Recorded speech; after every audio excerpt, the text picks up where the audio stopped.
လောကမှာနေထိုင်ကြတဲ့အခါမှာတူတယောက်တည်းနေထိုင်တာမဟုတ်သည့်အတွက်ကြောင့်ဒီခံခြင်းဆိုတဲ့ဂုဏ်ကြီးဟာ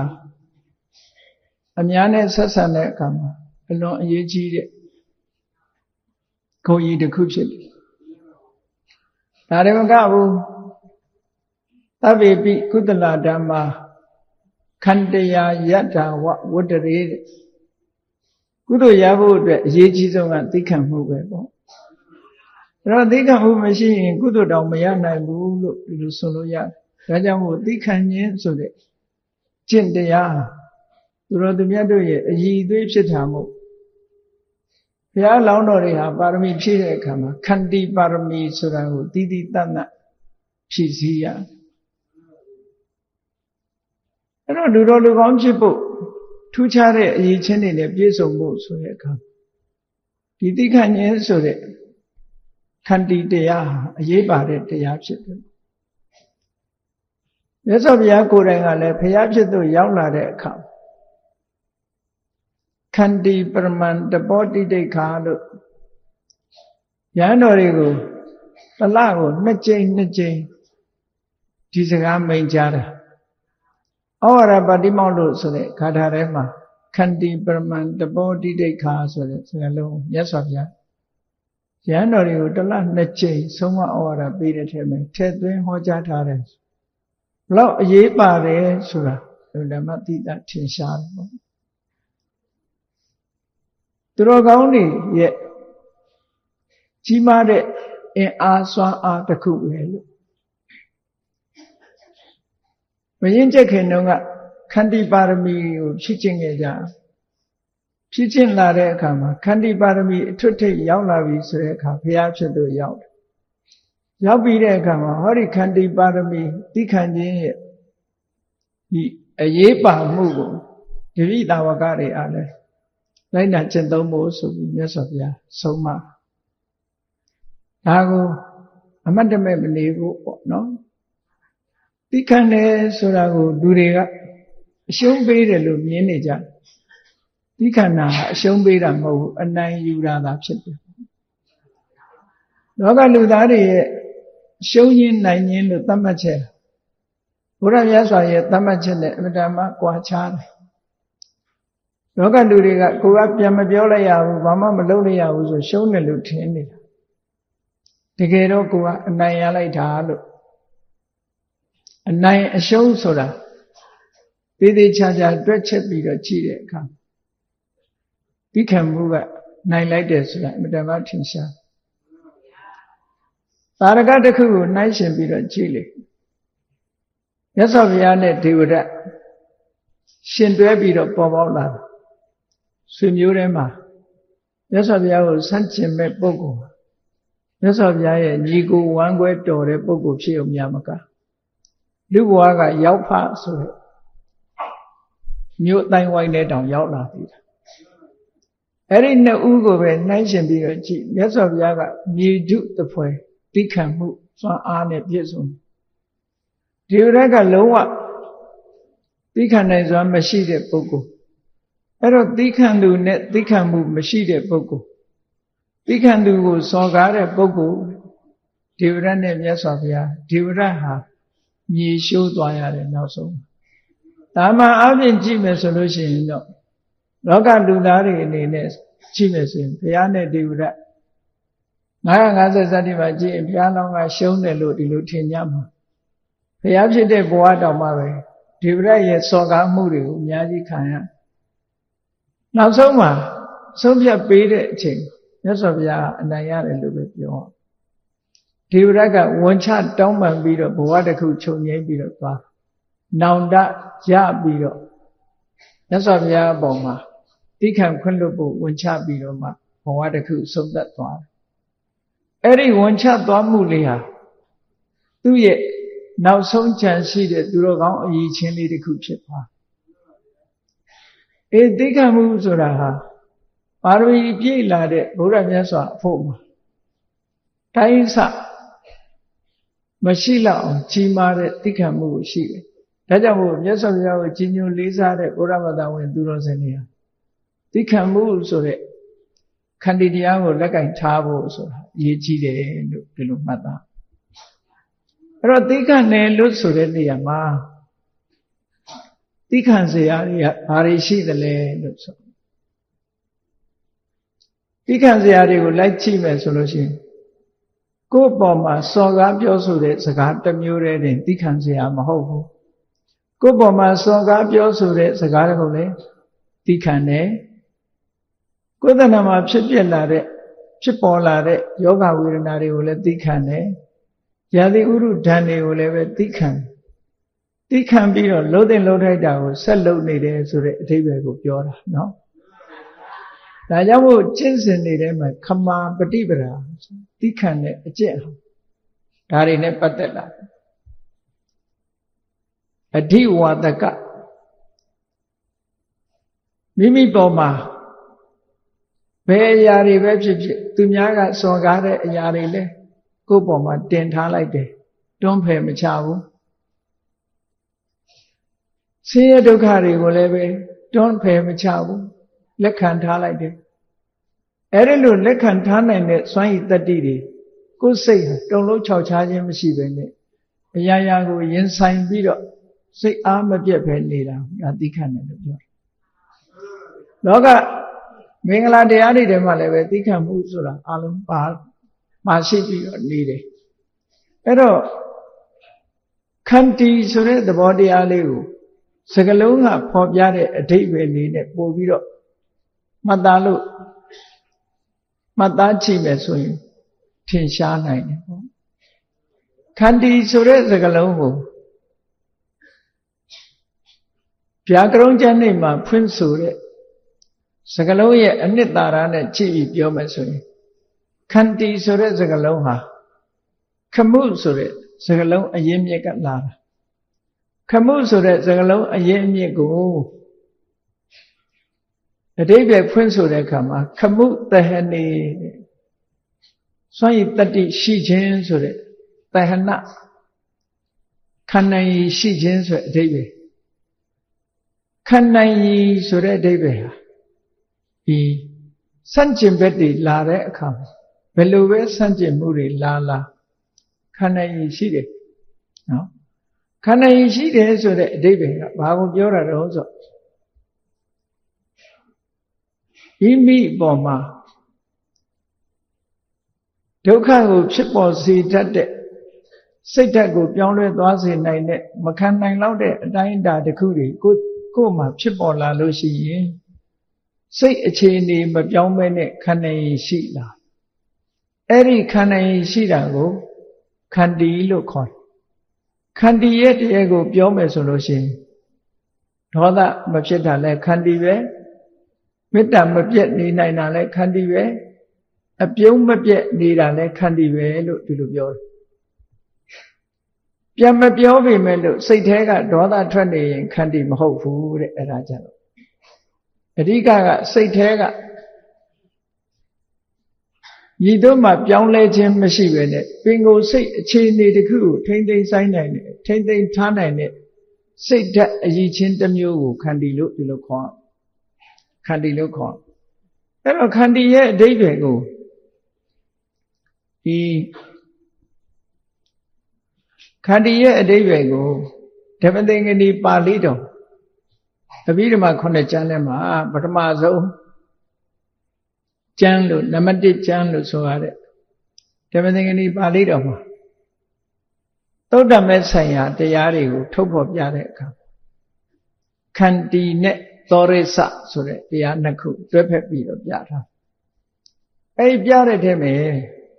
ခန္တီဆိုတာကိုမေခွန်းထုတ်ပြီးတော့ရှင်းပြထားတဲ့သဘောလေးမြတ်စွာဘုရားတထကတမခန္တီအဲ့ဒီတရားတွေထဲမှာခန္တီဆိုတာဘယ်ဟာလဲခန္တီရဲ့အဓိပ္ပာယ်ကိုရှင်းပြခြင်းလို့ခန္တီဆိုတာဘယ်ဟာလဲလို့ဆိုပြီးတော့အဓိပ္ပာယ်တူစကားလုံးလေးတွေနဲ့ခန္တီရဲ့အဓိပ္ပာယ်ကိုဖွင့်ဆိုထားတာယာခန္တီခန္ဓာရည်ရှိတယ်ခမနတာခန္ဓာရည်ရှိတဲ့အရေးချင်းအဓိဝါဒနာတာ ဘာပဲလာလာတွန်းလှန်မဖြစ်ဖဲနဲ့အောင်ဤထားနိုင်တယ်နော်အသန္တိကမိမိရဲ့စိတ်ချမ်းသာမှုကိုယ်ချမ်းသာမှုကိုဖော်မပြဘူးအောင်ဤထားနိုင်တယ်အနတုရောဘောချမ်းသာတဲ့စကားနဲ့တုံ့ပြန်ပြီးတော့ပြောဆိုမှုမပြုဘူးလို့ဒါကသိတာတဲ့အဓိပ္ပာယ်လေးတွေကိုဖွင့်ပြောတာနော်ခန္တီဆိုတာရိုင်းပြတဲ့တုံ့ပြန်မှုတွေဘာတစ်ခုမှမလုပ်ဘူးလို့ဒီလိုပြောတာနှုတ်နဲ့လည်းမတုံ့ပြန်ဘူးကိုယ်နဲ့လည်းမတုံ့ပြန်ဘူးအဲ့တော့စိတ်ထဲကသိပခံမှုဆိုရင်လည်းခန္တီမစစ်ဘူးဒါကြောင့်မို့လို့နှုတ်နဲ့မတုံ့ပြန်ဘူးချမ်းတမ်းရိုင်းပြတဲ့အမူအရာတွေမပြဘူးဆိုရင်လည်းခန္တီလားလို့ဆိုမဟုတ်သေးဘူးအတ္တမနတစိတ်တတာဆိုလို့ရင်းအဓိပ္ပာယ်ချတော့နော်အတ္တမနတစိတ်တတာသိခံနေဆိုတဲ့ပုဂ္ဂိုလ်ရဲ့စိတ်လေးဟာပင်ကိုအနေထားမပြတ်ရှိနေတယ်လို့ဒီလိုပြောတယ်အတ္တမနဆိုတာသူ့စိတ်တိုင်းသူရှိနေငါကအပြုံးမပြတ်စိတ်ကလေးဟာတစုံတစ်ယောက်ကလားဆော့ကားတော့လေအဲ့ဒီပြုံးရှင်နေတဲ့စိတ်သဘောထားလေးဟာပြောင်းလဲဖောက်ပြန်သွားတာမရှိဘူးတဲ့အတ္တမနဆိုတာပင်ကိုဝမ်းသာကြည်နူးနေတဲ့စိတ်ကလေးဟာဆက်လက်ရှိနေတဲ့ထိမ့်သိမ်းထားနိုင်တယ်ဒါကိုခန္တီလို့ခေါ်တယ်နော်အပြောင်ပြက်ပြောတဲ့စကားလို့ခန္တီစမနိုင်လို့သိခံရခြင်း၎င်းဆိုတာမျိုးတော့မဟုတ်ဘူးနော်တချို့ကသိခံလိုက်တယ်ဆိုတာကိုမနိုင်လို့အရှုံးပေးလိုက်တာကိုအဓိပ္ပာယ်ကောက်အဲ့ဒါလို့မဟုတ်ဘူးအပြုံးမပြက်နေနိုင်တယ်ဆိုလိုတာကစัจ jin မဲ့တွေဘလို့လာဒါတွေအတွက်နှလုံးသွင်းပြီးတော့စัจ jin မှုတွေမလုပ်ဘူးလို့ဆိုလိုတယ်ကိုပင်ကိုအနေထားလေးကိုထိမ့်သိမ်းထားနိုင်တယ်ဒီအဓိပ္ပာယ်လေးကိုပြောတာနော်အဲ့ဒါကြောင့်မို့ခန္တီဆိုတာဘာကိုပြောတာတော့ဆို mental ability စိတ်အရေးချင်းတစ်ခုစိတ်နဲ့ပတ်သက်တဲ့အရေးချင်းလေးတစ်ခုအဲ့ဒီအရေးချင်းကဘာလောက်တာတော့ဆိုပင်ကိုအနေထားတစ်ခုကိုမပြတ်အောင်ထိန်းထားနိုင်တဲ့အရေးချင်းတစ်ခုဒီလိုဆိုလိုတာပေါ့နော်အဲ့တော့သိခံတယ်ဆိုတာအပြုံးမပြတ်မူလစိတ်အခြေအနေကိုထိန်းသိမ်းထားနိုင်စွမ်းရှိတဲ့သဘောဒါခန္တီအများသိအောင်ပြောတဲ့အခါကျတော့စိတ်အခြေအနေထိန်းထားသည့်အတွက်ကြောင့်ရိုင်းပြတဲ့စကားကိုမပြောဘူးချမ်းတမ်းမှုတွေကိုမပြဘူးဆိုတာတော့စိတ်အခြေအနေမထိန်းနိုင်ဘူးဆိုလို့ရှိရင်ရိုင်းပြတာတွေလောက်လာမယ်ချမ်းတမ်းတဲ့စကားတွေကိုထုတ်ဖော်ပြောလာလိမ့်မယ်ဒါမခံနိုင်ဘူးဆိုတဲ့အဓိပ္ပာယ်ပြခံနိုင်ပြီဆိုတဲ့အခြေအနေကြတော့ရိုင်းပြမှုတွေကိုလည်းမပြဘူးပြန်လည်တုံ့ပြန်ပြီးတော့ချမ်းတမ်းတဲ့စကားပြောဆိုမှုကိုလည်းမလုပ်ဘူးဒါတွေမလုပ်တာဘာကြောင့်လဲဆိုရင်ပင်ကိုစိတ်အခြေအနေကိုထိုင်သိမ်းထားလို့ပဲလို့ဒီလိုပြောတာနော်ဒါကြောင့်မို့ခန္တီဆိုတဲ့တရားအင်မတန်မှအရေးကြီးတယ်တဲ့မေတ္တာကိုကြာရှည်ထိန်းနိုင်ဖို့အတွက်ဘယ်သူကနေထိန်းပေးတာတော့ဆိုခန္တီရမှထိန်းနိုင်တာခန္တီမပါလို့ရှိရင်မေတ္တာပျက်စီးသွားတယ်အလွယ်တကူမေတ္တာပျက်စီးသွားတယ်ဒါကြောင့်မို့ခန္တီဟာမေတ္တာကိုထိန်းသိမ်းတဲ့နေရာမှာတော့အရေးကြီးတဲ့အကြောင်းတစ်ခုဖြစ်တယ်လို့သူတို့ဆိုတာအဲ့တော့ခန္တီဟာလူတော်လူကောင်းတွေရဲ့အင်မတန်မှကြီးမားတဲ့အရေးချင်းတစ်ခုဖြစ်လို့မြတ်စွာဘုရားသခင်ကိုရောမြတ်အလောင်းတွေကပါရမီပါဖြည့်ပြီးတော့ပါရမီပြည့်လာမှဘုရားဆိုတာဖြစ်လာတာလေဒါကြောင့်မို့ခန္တီဆိုတဲ့အရေးချင်းတရားတာမန်အရေးချင်းမဟုတ်ဘူးတို့တွေမရှိသေးရင်ရှိအောင်ကြိုးစားရမယ်လို့ဒီလိုပြောတာနော်တခါခန္တီဆိုတာတစ်ဖက်သားတွေကကောင်းနေလို့ကိုကခန္တီရှိနေတယ်အောင်ရှိမကောင်းတဲ့ကြားမှာနေတဲ့အချိန်ကျမှခန္တီရဲ့တရုပ်ဟာပိုးထင်ရှားလာနော်အဲ့ဒါလို့မကောင်းတာတွေဆန့်ကျင်ဘက်တွေနဲ့ကြုံတွေ့တဲ့အခါမှာစိတ်ရိမ့်ရိုင်သွားတာမရှိအောင်ခန္တီကနေထိမ့်ပေးထားတာလို့ဒီလိုဆိုတယ်ဟောနောက်တစ်ခုကဘာတော့လို့ဆိုလို့ရှိရင်သောရိစတဲ့ခန္ဓာတိခံခြင်းဆိုတာခန္တီကိုချင်းတရားကောင်းမွန်ခြင်း ကိုချင်းတရားကောင်းမွန်ခြင်းကိုပါဠိလိုသောရိစလို့ခေါ်တယ်သောရိစဆိုတာသူရတကောင်းမှု၌ပျော်မွေ့တယ်ဆိုလိုတာသူစိတ်ဟာမကောင်းတာလုပ်ဖို့ဘယ်တော့မှစိတ်မပါဘူးကောင်းတဲ့အလုပ်လုပ်ဖို့ရအမြဲတမ်းစိတ်ဝင်စားတယ်ကောင်းတဲ့အမှုမှာပျော်မွေ့တယ်လို့ကိုချင်းတရားကောင်းတာပြောတာနော်အဲ့တော့ပါဠိစာပေမှာအဓိပ္ပာယ်ပြန်ဆိုတဲ့အခါမှာသောရိစံကောင်းသောအမှု၌မွေးလျော်သည်ဖြစ်လို့ဒီလိုပြန်တယ်ကောင်းသောအမှု၌မွေးလျော်သည်ဖြစ်လို့ပြန်တာဟာဘာလဲလို့ဆိုကိုချင်းသီလကိုထိမ့်သိမ့်တာပဲကိုချင်းသီလကောင်းအောင်ထိမ့်သိမ့်ဆောက်ရှောက်တာကိုသောရိစလို့ဒီလိုခေါ်တယ်လို့အဓိပ္ပာယ်ရအဲ့တော့သီးခံခြင်းနဲ့ကိုချင်းသီလကိုချင်းတရားထိမ့်သိမ့်မှုအင်တမအရေးပါတဲ့အရေးချင်းနှစ်ခုမှုမြတ်စွာဘုရားရဲ့ဒေသနာတော်မှာဒွေမိဘိက္ခဝေဓမ္မာခန္တီစသောရိစင်စာလို့ဒီတရားနှစ်ခုကိုတွဲဖက်ပြီးတော့ဟောထားတယ်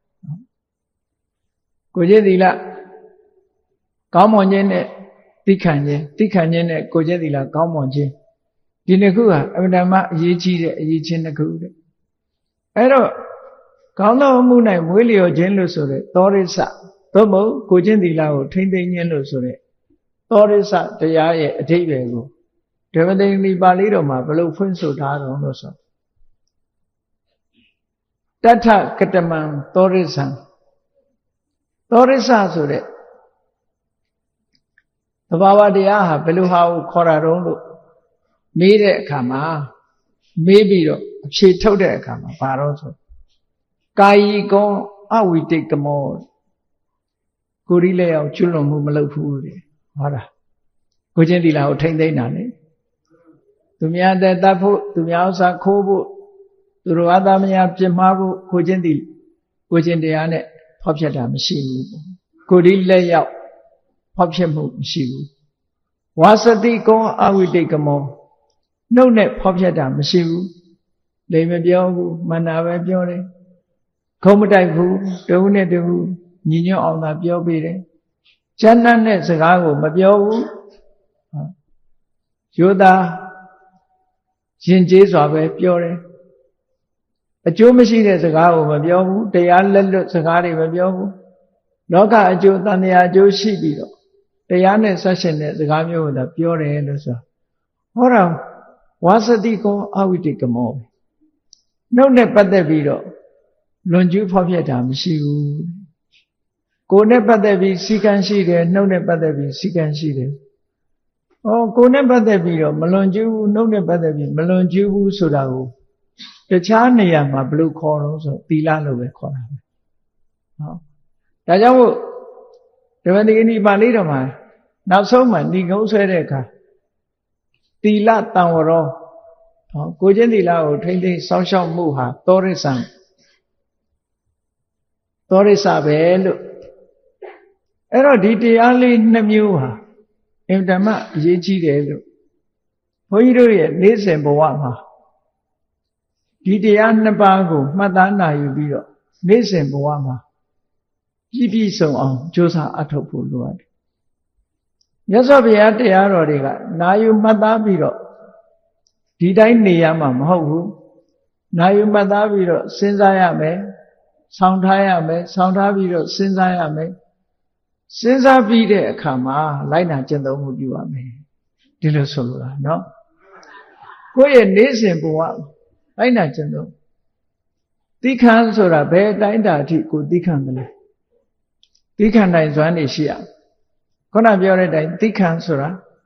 ခန္ဓာကိုယ်မှာဖြစ်တဲ့ယောဂဝေဒနာလည်းသီခံရတာပဲယာတိဝုဒ္ဓံကိုလည်းသီခံရတာကိုယ်ပေါ်မှာရရင်ဆိုင်ဆိုင်ပြောလာလို့ရှိရင်လည်းသီခံသီခံမှုတွေအဲ့ဒါနဲ့ပတ်သက်ပြီးသီခံကိုချင်းတရားထိမ့်သိမ့်ဆောက်ရှောက်ခြင်းကိုချင်းတရားကောင်းမွန်ခြင်းဆိုကိုယ်နဲ့ပတ်သက်တဲ့ကျူးလွန်မှုတွေမလုပ်ဘူးနှုတ်နဲ့ပတ်သက်တဲ့ကျူးလွန်မှုတွေမလုပ်ဘူးကိုယ်နဲ့နှုတ်ကိုထိမ့်သိမ့်ဆောက်ရှောက်တယ်ကိုချင်းတရားကောင်းမွန်တယ်လို့ဒီလိုပြောတာအဲ့တော့ဒီတရားနှစ်ပါးဟာအပြန်အလှန်အားဖြင့်စိတ်ဓာတ်ကြံ့ခိုင်မှုက Khandi ကိုချင်းတရားကြံ့ခိုင်မှုကသောရစ္စကိုချင်းတရားလည်းကြံ့ခိုင်တယ်စိတ်ဓာတ်လည်းကြံ့ခိုင်တယ်ဆိုရင်ဒါသူတော်ကောင်းဖြစ်ဖို့သူတော်ကောင်းရဲ့အရည်ချင်းနှစ်ခုကိုယ်တဏ္ဍာမှာရောက်ရှိပြီးတော့လာအဲ့ဒါလိုရောက်ရှိလာသည့်အတွက်ကြောင့်ဘာတွေအကျိုးရတော့လို့မေးကြရှိလို့ရှိရင်တိမခံခြင်းကြောင့်ဖြစ်ပေါ်လာမဲ့ပြဿနာတွေမရှိတော့ဘူးလောကမှာတိမခံနိုင်ခြင်းကြောင့်ဖြစ်လာတဲ့ပြဿနာတွေအများကြီးပဲလေတမန်အားဖြင့်တိခံလိုက်မယ်ဆိုလို့ရှိရင်ဘာမှမဖြစ်နိုင်တာကိုတိမခံနိုင်လိုက်သည့်အတွက်ကြောင့်ပြဿနာတွေအများကြီးတက်လာတယ်အဲ့ဒီတက်လာတဲ့ပြဿနာတွေနောက်ဆက်တွဲဖြစ်ပေါ်လာမဲ့အရာတွေအားလုံးဟာအဆက်ဖြတ်ပြီးသားဖြစ်သွားတယ်ဟောတိခံလိုက်တဲ့ပြင်အားလုံးငြိမ်းသွားတယ်လို့သူတို့ပြောဒါဒီဘဝရတဲ့အကျိုးနောက်ဘဝတွေကိုမျှော်စရာမလိုသေးဘူးအခုတိခံရင်အခုပြဿနာတွေငြိမ်းသွားတယ်လို့သူတို့ပြောတာနော်အခုတိခံလိုက်တာနဲ့အခုပြဿနာတွေငြိမ်းသွားပြီအခုပဲကုသိုလ်ရသွားဒီလိုဆိုတာတိမခံနိုင်လို့ရှိရင်ကုသိုလ်ဆိုတာဖြစ်ဖို့ဓမ္မခရင်သွားဒါကြောင့်မို့အခုတိခံအခုကုသိုလ်ရတယ်အခုပြဿနာတွေငြိမ်းတယ်ကိုချင်းသီလကောင်းမွန်ခြင်းကတော့ရောဟောကိုချင်းသီလကောင်းမွန်ခြင်းဆိုတာနောက်ဘဝမှာကောင်းတဲ့သူတိရောက်တာမရောက်တာအသာစဉ်းစားမနေနဲ့ဒီဘဝတည်းမှာဘယ်လိုအကျိုးရှိစဉ်းစားရကိုနဲ့ကျွလွန်မှုမရှိဘူးနှုတ်နဲ့ကျွလွန်မှုမရှိဘူးလို့ဆိုတဲ့ကိုချင်းသီလကောင်းမွန်ခြင်းကြောင့်ဘာဖြစ်လဲအပြစ်ကင်းတယ်ဘာအပြစ်မှာကိုယ်ကလွန်ကျူးတာမရှိဘူးလောကမှာအများနဲ့ပတ်သက်တဲ့လွန်ကျူးမှုဟာနှစ်ခုပဲရှိဘာလဲလို့ဆိုရင်စိတ်ထဲကဘယ်လိုပဲဖြစ်နေနေနှုတ်ကထုတ်ပြီးတော့မလွန်ကျူးသမျှလူမသိသေးဘူးကိုယ်ထိလက်ရောက်မလုပ်သမျှလူမသိဘူးနော်လူမသိသည့်အတွက်ကြောင့်အများနဲ့ဆက်ဆံမှုဟာဘာမှမပြတ်ဘူးပေါ့လောကလူတွေဟာစိတ်ထဲကဖြစ်ပေါ်လာတဲ့အရာကို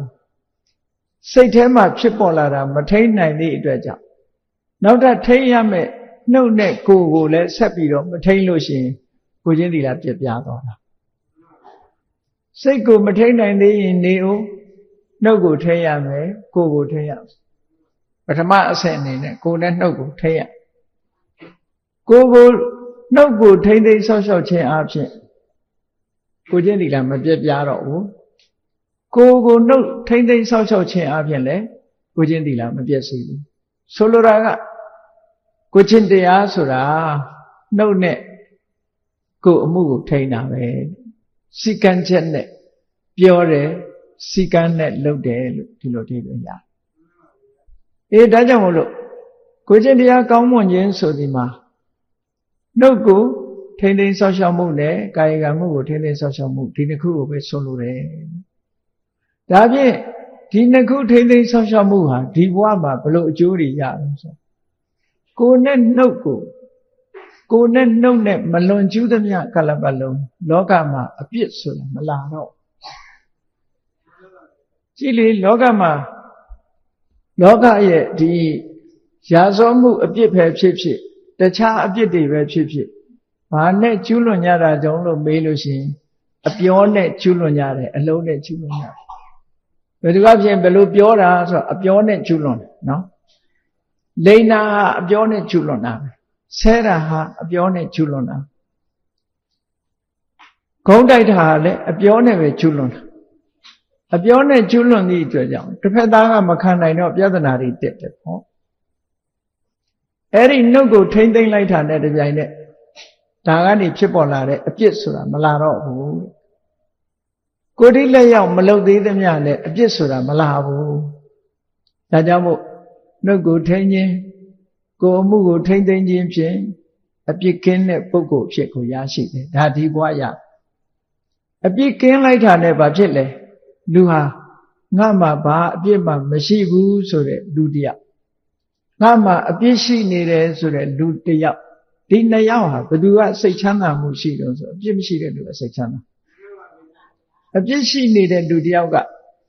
ငါအပြစ်များသူများတွေသိသွားရင်ဟောစိတ်ထဲမှာတွေးကြံပြီးတော့စိတ်ဆင်းရဲနေတတ်တယ် အပြစ်မရှိတဲ့လူတယောက်ကဘာမှဒီအပြစ်နဲ့ပတ်သက်တာကိုသူတွေးကြံပြီးတော့စိုးရိမ်စိတ်ဖြစ်တာမဟုတ်ဘူးဒါကြောင့်မို့လို့အနဝိစ္စဒုက္ခတဲ့ကိုချင်းတိလနဲ့ပြည့်စုံလို့ကိုချင်းတရားကောင်းမွန်ပြီဆိုရင်ဒီဘဝမှာရရှိတဲ့ချမ်းသာကအပြစ်ကင်းခြင်းဆိုတဲ့ချမ်းသာကိုရရှိတယ်ဒီချမ်းသာမှုကပက်ဆံချမ်းသာတာနဲ့မတူဘူးပက်ဆံချမ်းသာတာကကိုယ်ပက်ဆံသူများခိုးသွားမှစိုးရသေးတယ်အခုလို့အပြစ်ကင်းတဲ့ချမ်းသာကြတော့သူတစ်ပါးခိုးမှာတို့ပျောက်ပြက်သွားမှာတို့စိုးရင်စရာဘာတစ်ခုမှမပါတော့ဘူးနော်ဒါကြောင့်မို့အပြစ်ကင်းတဲ့ချမ်းသာတွေးလိုက်တိုင်းအပြစ်ကင်းတဲ့ချမ်းသာတစ်ခုကိုခံစားရပြီဆိုတဲ့ပုဂ္ဂိုလ်တယောက်ဟာစိတ်နှလုံးဝမ်းသာတယ်ကြည်နူးတယ်နှလုံးသာရတယ်လို့ခေါ်အဲ့ဒီနှလုံးသာရတာကိုအဝိပတိတာရလို့ဒီလိုပြောတယ်အဝိပတိတာရနှလုံးသာရမှုရှိအဲ့တော့နှလုံးသာရတဲ့ပုဂ္ဂိုလ်တယောက်ဟာဘာဖြစ်တုံးဆိုပါမောဇ္ဇကိုချင်းတရားနဲ့ပတ်သက်ပြီးတော့ဝမ်းသာတယ်ဝမ်းမြောက်တယ်ဝမ်းမြောက်တဲ့အခါမှာပိဋိဆိုတဲ့နှစ်သိမ့်မှုတွေဖြစ်တယ်ပိဋိဆိုတဲ့နှစ်သိမ့်မှုဖြစ်လာရင်ဒုက္ခဆိုတဲ့ချမ်းသာဒုက္ခရချမ်းသာလာပြီဆိုတဲ့အခါမှာစိတ်တည်ငြိမ်မှုကိုရသမာဓိစိတ်တည်ငြိမ်မှုရသည့်အတွက်ကြောင့်ယထာဘူတဉာဏတဒနာမမှန်ကန်ကန်မြင်နိုင်တယ်မမှန်ကန်ကန်သိနိုင်တယ်ဆိုတဲ့အနေအထားမျိုးတစ်ခုရောက်သွားဟောကိုချင်းသီလကဒီဘဝတည်းမှာထုတ်လုပ်ပေးလိုက်တဲ့အကျိုးအဆက်ဆက်ဒါကနောက်ဘဝစောင့်ရတဲ့ဟာတွေမဟုတ်ဘူးเนาะကိုချင်းသီလကအခုစောင့်တည်အခုဒီအကျိုးတွေဆက်ဆက်ရလာတာမြတ်စွာဘုရားဟောပြဒါကြောင့်မို့လို့တီးခံခြင်းနဲ့ကိုချင်းတရားကောင်းမွန်ခြင်းဆိုတဲ့ဒီနှစ်ခုဟာလက်တွေ့အကျိုးတရားကိုယ်ဘဝလက်တွေ့အကျိုးတရားတွေကိုဖြစ်ပေါ်စေတာဖြစ်လို့ဒီတရားနှမျိုးကိုတို့တွေပြည့်စုံအောင်ကိုယ်တဏ္ဍာမှာမရသေးရင်ရအောင်လုပ်မယ်ရပြီးရင်လည်းခိုင်မာအောင်လုပ်မယ်လို့လိုက်နာကျင့်သုံးပြီးတော့စောင့်တည်ကြရမှာဖြစ်တယ်ပေါ့အဲ့တော့ဒီလိုစောင့်တည်သွားမှလူဟာတစားတဲ့တစားပို့ပြီးတော့ရင့်ကျက်ပြီးကောင်းမွန်လာပြီးသူတော်ကောင်းဆိုတဲ့အနေအထားမျိုးကိုရမှာပါအမှန်အားဖြင့်စိတ်လည်းမထိန်ဘူးကိုယ်လည်းမထိန်ဘူးနှုတ်ကိုလည်းမထိန်ဘူးဆိုရင်လူတော်လူကောင်းဖြစ်ဖို့အမှန်မှခဲပါတယ်ဒါကြောင့်မို့အခုဒီတရားနှစ်ပါးဟာအရေးကြီးတဲ့တရားနှစ်ပါးဖြစ်လို့ထိန်ချုပ်နိုင်သမျှထိန်ချုပ်ကြရမှာဖြစ်တယ်သီးခံနိုင်ခဲ့တဲ့အရာကိုသီးခံခြင်းခွင့်လွှတ်ခြင်းဆိုတာရှိရမြတ်စွာဘုရားရဲ့အဆုံးအမတရားတော်ရဆိုလို့ရှိရင်သီးမခံတဲ့ပုဂ္ဂိုလ်ကဘာလုပ်တော့ဂလဲစားခြေတယ်နော်ဂလဲစားခြေတယ်ဂလဲစားခြေတာကိုလူတွေကလှုပ်တဲ့လှုပ်လိုက်တဲ့အရာလို့ဒီလိုထင်တယ်နော်အခုကိရုပ်ရှင်ကားတွေဆိုတော့အထူးအားဖြင့်ဘုန်းကြီးတို့တိရိလင်္ကာကလပ်ပြည်တွေမှာနေတဲ့အခါကျတယ်လီဗီရှင်းကြည့်မိတယ်ပေါ့နော်အဲ့ဒီကြည့်တဲ့ထဲပဲကလားကားဆိုလို့ရှိရင်သူတို့ရဲ့သီးကဘာလဲလို့ဆိုရင်လူဆိုးကနှိပ်ဆက်မယ်ပြီးရင်ကလေးစားချိန်မယ်ဒါပဲအဲ့ဒါတွေကိုသင်ပေးနေတဲ့အဓိပ္ပာယ်မျိုးဖြစ်တယ်ပေါ့နိုင်ငံခြားရုပ်ရှင်ကားတွေလည်းကြည့်လေတောင်သနတ်နဲ့ပြည့်မြောက်သနတ်နဲ့ပြည့်နဲ့လူတွေကိုပြစ်တတ်တဲ့ဟာတွေပြနော်အဲ့ဒါတွေကိုသွားပြီးတော့အတုယူနေမယ်ဆိုလို့ရှိရင်တော့အခုပြောရတဲ့သိခံခြင်းဆိုတဲ့ကိုကျင့်တရားကောင်းမွန်ခြင်းဆိုဘာတစ်ခုမှမရှိဒီသူတော်ကောင်းတွေရဲ့အည်သွေးတွေကိုဒါတွေကဖျက်ဆီးနေတာကိုကျင့်တရားကောင်းမွန်ခြင်းလို့ဆိုတဲ့ထဲမှာကြည့်ကိုရီးယားကားတွေကြည့်ကိုရီးယားကားတွေကဘယ်လောက်ဖျက်ဆီးတော့ဒါတွေကတတိထားစရာကောင်းတယ်လူတွေရဲ့အုံနောက်ထဲမှာစိတ်ဝင်လာပြီးတော့မကောင်းတဲ့အမူအကျင့်တွေကိုလူငယ်လူရွယ်တွေကကောင်းတဲ့အရာလို့ထင်လာအောင်ဖြစ်ပေါ်စေတယ်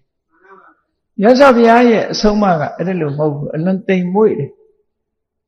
မြတ်စွာဘုရားရဲ့အဆုံးအမကြောင့်ပြဿနာတစ်စုံတစ်ခုဖြစ်เสียအကြောင်းမရှိဘူးပြဿနာတက်လာတာအဲ့ဒါတွေကြောင့်အကြောင်းဖြစ်တယ်အမေရိကန်နိုင်ငံဆိုတာအလုံးသိတဲ့အတိုင်းတနတ်ကိုလိုင်စင်ပေးပြီးတော့ကင်ခိုင်းထားတဲ့နိုင်ငံ တဏှတ်အမတန်ပေါ်တယ်ဝါဒနာပါလို့ရှိရင်6လုံးမျိုးကနေအမြောက်ထီအောင်ဝယ်လို့ရနော်ရှိုးရူးတဏှတ်ရှိုးရူးတွေမှာတော့ဝယ်ဒီမှာဟင်းသီးဟင်းရွက်ဝယ်ရတယ်လို့လွယ်လိမ့်မယ်တို့စီမှာ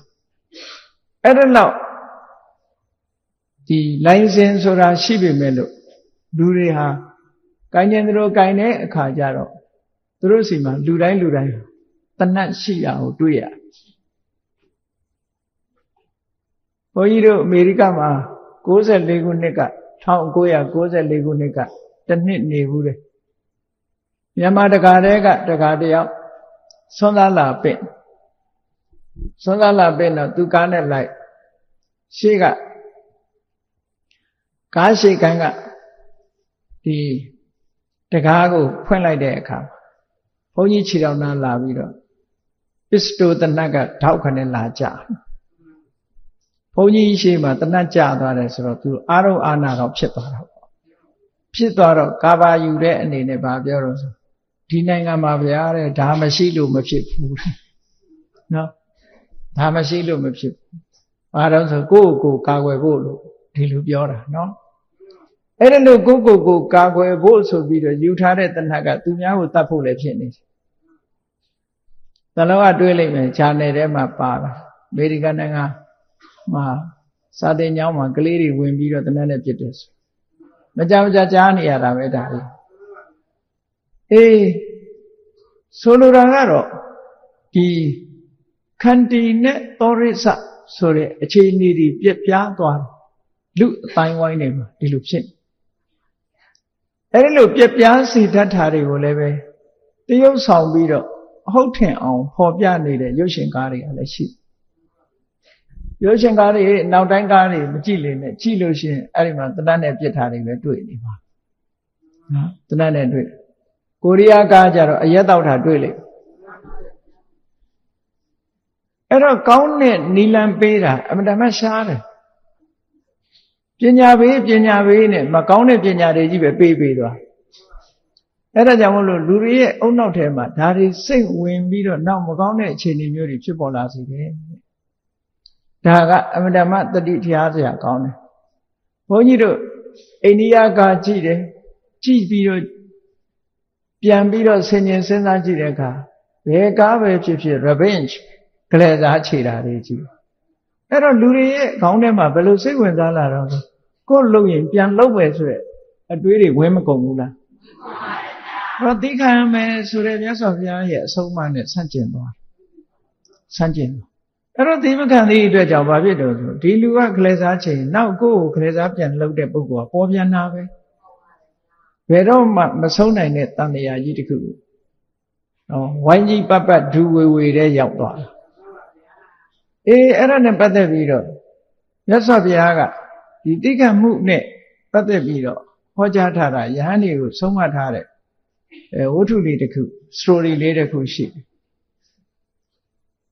တဦးနဲ့တဦးငင်းခုန်ပြီးတော့သိက္ခာနိုင်ခြင်းခွင့်လွတ်နိုင်ခြင်းမရှိကြဘူးငါကမှန်တယ်သူကမှန်တယ်နဲ့ညင်းမဟုတ်ရင်မခံဘူးဟေ့ဆိုတဲ့လူတွေနဲ့အဲ့ဒါမျိုးတွေနဲ့သိက္ခာခြင်းခွင့်လွတ်ခြင်းမလုပ်နိုင်တဲ့ယဟန်တော်တွေကိုမြတ်စွာဘုရားကပုံဝတ္ထုတစ်ခုဖြစ်ပျက်တစ်ခုကိုဟောကြားတာရှိတယ်အဲ့ဒီဖြစ်ပျက်ဝတ္ထုလေးကဗာရဏသီပြည်မှာဗြဟ္မတမင်းဆိုတာဗြဟ္မတမင်းလို့ခေါ်တဲ့ကာတိတိုင်းဗာရဏသီပြည်ကကာတိတိုင်းမှာရှိလို့ကာတိမင်းလို့ခေါ်တယ်ဟိုးဘုရားဘုရားတဲ့လူတွေသိပါလိမ့်မယ်ကာတိနဲ့ကောသလဗာရဏသီပြည်နားရောက်ရင်ကာတိဘူတာဆိုတာရှိတယ်နော်အဲ့တော့ကာတိတိုင်းကြီးဟိုးမြောက်ဖက်သွားလိုက်တဲ့အခါမှာဇေရဝံကျောင်းရာတို့ဘာလို့သွားတဲ့အခါကျတော့အဲ့ဒီဘက်ကျတော့ကောသလတိုင်းလို့ခေါ်တယ်အဲ့တော့ကာတိတိုင်းကောသလတိုင်းဆိုတာနှစ်ခုရှိတယ်အဲ့ဒီတစ်ချိန်တုန်းကဒီဗာရဏသီဗြဟ္မတမင်းလို့ဆိုတဲ့ကာတိမင်းက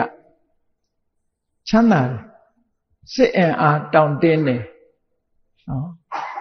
စဘာဆိုင်ရေးပေါ်များတယ်စစ်တပ်ဘိုးပါများပြားတယ်နိုင်ငံကျယ်ဝန်းတယ်ပေါ့ဆိုလိုတာကအဲ့ဒီနှစ်ခုရှင်လိုက်မဲ့သူကအင်အားကြီးနိုင်ငံလို့ဒီလိုပြောဟိုကောသလမင်းကြတော့ ဓိကိတိကောသလမင်းလို့ခေါ်တယ်သူကတော့ဇီဝဥစ္စာလည်းသိမရှိဘူးတဲ့စစ်တပ်အင်အားလည်းသိမရှိဘူးသုံးနိုင်ဆွဲနိုင်လည်းသိမရှိဘူးစင်စင်ရဲရဲအဲ့ဒီဘုရင်ကစစ်တပ်ကလည်းသေးသေးပဲရှိတယ်ငွေကြေးတနာလည်းသိပြည့်ပြည့်စုံစုံမရှိဘူးနိုင်ငံလည်းနိုင်ငံငယ်တယ်ပေါ့အဲ့ဒီလိုအနေအထားမျိုးမှာကာတိဘုရင်ကကောသလဘုရင်ကိုသွားပြီးတော့စစ်တိုက်တယ်နေမြေချက်ထွင်တဲ့စစ်ပေါ့နော်သွားတိုက်တော့ဟိုက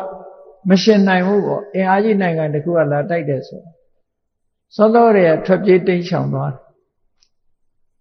ထွက်ပြေးတိမ်းရှောင်တာဘယ်သွားတော့ဆိုကာတိမင်းကြီးရဲ့ဗာရဏသီမြို့မှာမြို့စွန်မြို့ဖျားလေးမှာဘိုးလုပ်ငန်းလုပ်တဲ့ဘိုးရင်းတဲ့ရဲ့အလုပ်ယုံထဲမှာပရပိုက်ရောင်ဆောင်ပြီးတော့ဘုရင်နဲ့မိဖုရားကပရပိုက်အဝတ်တွေဝတ်ပြီးတော့တိမ်းရှောင်ပြီးတော့သွားကြအဲ့ဒီမှာသွားနေကြကောသလမင်းကြီးကတော့ကာတိတိုင်းကကာတိမင်းကကောသလတိုင်းကဘိုးဘာလက်နက်တွေအကုန်လုံးသိမ်းယူပြီးတော့နေမြေချက်ထွင်လိုက်တာပေါ့ဟိုဘုရင်ကတော့တိမ်းရှောင်ပြီးတော့ထွက်ပြေးသွားအဲ့ဒါလိုနေတဲ့အချိန်မှာဘာဖြစ်လာတော့ဆိုတိမ်းရှောင်နေတဲ့ကောသလဘုရင်ရဲ့မိဖုရားကြီးကကိုယ်ဝန်အရင်မှရှိတဲ့အခါမှာချင်းချင်းတက်လာဘာချင်းချင်းတက်တုံးဆိုအင်္ဂါ၄ပါးရှိတဲ့စစ်တပ်စစ်ချီတက်ပြီးတော့စစ်ရေးပြတာကိုသူကြည့်ချင်သူဆန္ဒကနော်စစ်ရေးပြတဲ့အခမ်းအနားကိုသူကြည့်ချင်တယ်ကြည့်ပြီးတော့ဒီဓာတ်တွေလက်နက်တွေတန်လျက်တွေကိုသူတို့အနေရကင်းပြီးတော့ထက်မြက်စေတတ်တဲ့ရေနဲ့ဆေးကြောတာမျိုးပေါ့နော်အဲ့ဒါလို့ခုခေတ်လို့ဆိုရင်ပရိရေတို့ဘာလို့ပေါ့နော်အဲ့ဒါလို့ရေနဲ့ဆေးကြောထားပြီးတော့အဲ့ဒီရေကိုတောက်ချင်တယ်ဆိုတဲ့ဆန္ဒနှစ်ခုဖြစ်ပေါ်လာချင်းချင်းတက်လာတဲ့အခါမှာဘုရင်ကြီးကိုဖွင့်ပြောတဲ့အခါကျတို့မှခုမှမထင်မရှားနေရတာဘယ်လိုလုပ်ပြီးတော့စစ်တပ်ဆိုတာလဲရမှာလဲအခုလိုဓာတန်လေးရဲ့ကိုဆေးကြောတဲ့ရေဆိုတာလဲဘယ်မှာရနိုင်မှာလဲနဲ့ပြောတော့မရရင်တော့သူသိရပါလိမ့်မယ်ဆိုတော့ဘုရင်ကြီးကနီးလန်းရှာတာပေါ့ထွက်ပြေးပြီးတိမ်တိမ်ငယ်ငယ်ဘဝမှာနီးလန်းရှာတော့ဘယ်သွားရှာတော့ဆိုအဲ့ဒီသူ့ကိုလာရံပြုတဲ့ကာတိမင်းကြီးရဲ့ပရောဟိတ်ပုံနာသူနဲ့ရင်းနှီးတဲ့တငယ်ချင်းဖြစ်နေတော့အဲ့တငယ်ချင်းကိုတိုးတိတ်တိတ်သွားအကူကြီးတောင်းတယ်ကူကြီးတောင်းတော့အဲ့တငယ်ချင်းပရောဟိတ်ကနေလိုက်လာတယ်သူကိုယ်တိုင်ကြည့်ပြရစေတဲ့ဆိုပြီးတော့မိဖုရားကြီးကိုလာပြီးတော့သူလာတွေ့တဲ့အခါမိဖုရားလည်းမြင်လိုက်ရောသူကလက်အုပ်ချပြီးတော့ကောသလမင်းကြီးပါပဲနဲ့နှုတ်ကဥရန်ကျူးတယ်ဒီမိဖုရားကြီးရဲ့ဝန်းထဲကကလေးဟာတကယ်ကိုကောသလဘုရင်ဖြစ်မှာပါလို့ဆိုပြီးတော့သူကဗေရင်တက်ပရောဟိတ်ဆိုတော့မြင်လိုက်တာနဲ့သူကသိတယ်ဘုံကံရှိတဲ့သာယရဏဖြစ်မှာပဲသူစီစဉ်ပေးမယ်ဘာမှမပူနဲ့လို့ဆိုပြီးတော့နောက်တည့်ရကြတော့ဘုရင်ကြီးစီသွားပြီးတော့စင်ရေးပြဖို့အကြောင်းနမိတ်တွေရှိတယ်ပေါ့ဒါကြောင့်မို့လို့စင်ရေးပြတဲ့ကွင်းထဲမှာအင်္ဂါ၄ပါးရှိတဲ့စစ်တပ်အဲ့ဒီခေတ်ကတော့ဖွဲ့စည်းပုံကစင်တပ်တို့မြင်းတပ်တို့ယထာတပ်တို့ခြေလီစစ်တပ်တို့ဒီလို၄မျိုးနဲ့ဖွဲ့စည်းထားအဲ့ဒီစင်ရေးပြတဲ့အခမ်းအနားကြီးကိုသူကစီမံပေးလိုက်စီမံပေးပြီးတော့ဓာတန်လျက်တွေလက်နက်တွေဆေးကြောတာကိုလည်းစီမံပေးလိုက်အဲ့ဒါလို့စီမံပေးလိုက်ပြီးတော့ဓာတန်လျက်ဆေးကြောတဲ့ရေကိုတောက်လိုက်ရတော့မှခုနတုန်းကမိဖုရားဟာချင်းချင်းပြေသွားတယ်အဲ့ဒါလို့နဲ့နောက်ကြတော့ရက်လစိတ်တဲ့အခါမှာသားလေးတူဖွေးဖွားလာအဲ့ဒီသားလေးကိုအသက်ရှည်ဖို့ဆိုတဲ့ရည်ရွယ်ချက်နဲ့ဒီဃဟုလို့နာမည်ပေးထားတာနော်အဲ့တော့ဒီဃဟုမင်းသားလေးနဲ့ကလေးမင်းသားလေးမွေးဖွားလာပြီးတဲ့နောက်မှာဒီကောသလမင်းကြီးကစဉ်းစားတယ်ဒီကောသလမင်းကအေးတို့ပုံနေတာကို ကာတိမင်းတွေ့သွားလို့ရှိရင်တို့တတ်ခံရလိမ့်မယ်အဲ့တော့ငါတို့သားလေးကိုခွဲထားမှဖြစ်မယ်တော့ကြ3ယောက်စလုံးတတ်ခံရလိမ့်မယ်ဆိုသားလေးကိုမြို့ပြင်ပို့ပြီးတော့ပညာသင်ခိုင်းထားအဲ့ဒါလို့ပညာသင်ခိုင်းထားတဲ့အချိန်မှာသားလေးကလည်းပညာကြိုးစားတဲ့အခါမှာ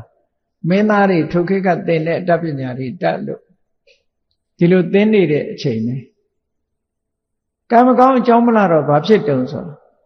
ငကိုယ်တော့ကသူ့စီမှာအမှုထမ်းသွားတဲ့စတ္တတိကအမှတ်မထင်သွားတွေ့တော့ဟိုလူကစတ္တတိကကာတိပြင်ကြီးစီသွားတိုင်တော့တာကောသလမင်းဟာကိုရောင်ဖြောက်ပြီးတော့ဟောဒီဗာရဏသီမြို့ထဲမှာပဲမထင်မရှားပြပိုက်ဝတ်နဲ့နေတာကိုသူတွေ့ခဲ့တယ်ပေါ့သွားပြီးတော့ဘုရင်ကြီးစီသွားတိုင်တဲ့အခါကျတော့ဘုရင်ကစစ်တပ်လွတ်ပြီးတော့ဖမ်းခိုင်းလိုက်တာနော်ဖမ်းလာပြီးတော့နန်းတော်လဲရောက်ရောဘုရင်ကြီးကတခါတည်းအမိန့်ချသူရဲ့ရန်သူပဲအစဖြောက်မယ်ဆိုပြီးတော့လက်ပြန်ညိုတုတ်ဘုရင်ရောမိဖုရားရောလက်ပြန်ညိုတုတ်ပြီးတော့မြို့တောင်ဘက်ကိုထုတ်ပြီးတော့တတ်စေလို့အမိန့်ချလိုက်တာအဲ့ဒီလိုနဲ့နော်ရိုက်နှက်ပြီးတော့မြို့ရဲ့လမ်းမတွေလမ်းစုံတစ်ခုကလမ်းစုံတစ်ခုလမ်းမတစ်ခုကလမ်းမတစ်ခုကိုဆွဲပြီးတော့တောင်စမုတ်ကနေထုတ်ပြီးတော့အတိတတ်တော့တာပေါ့နော်ခေါင်းဖြတ်တတ်စေဆိုတဲ့အတိုင်းအဲ့ဒါလို့မိဘနှစ်ပါးကိုဖမ်းဆီးခေါ်ဆောင်ပြီးတော့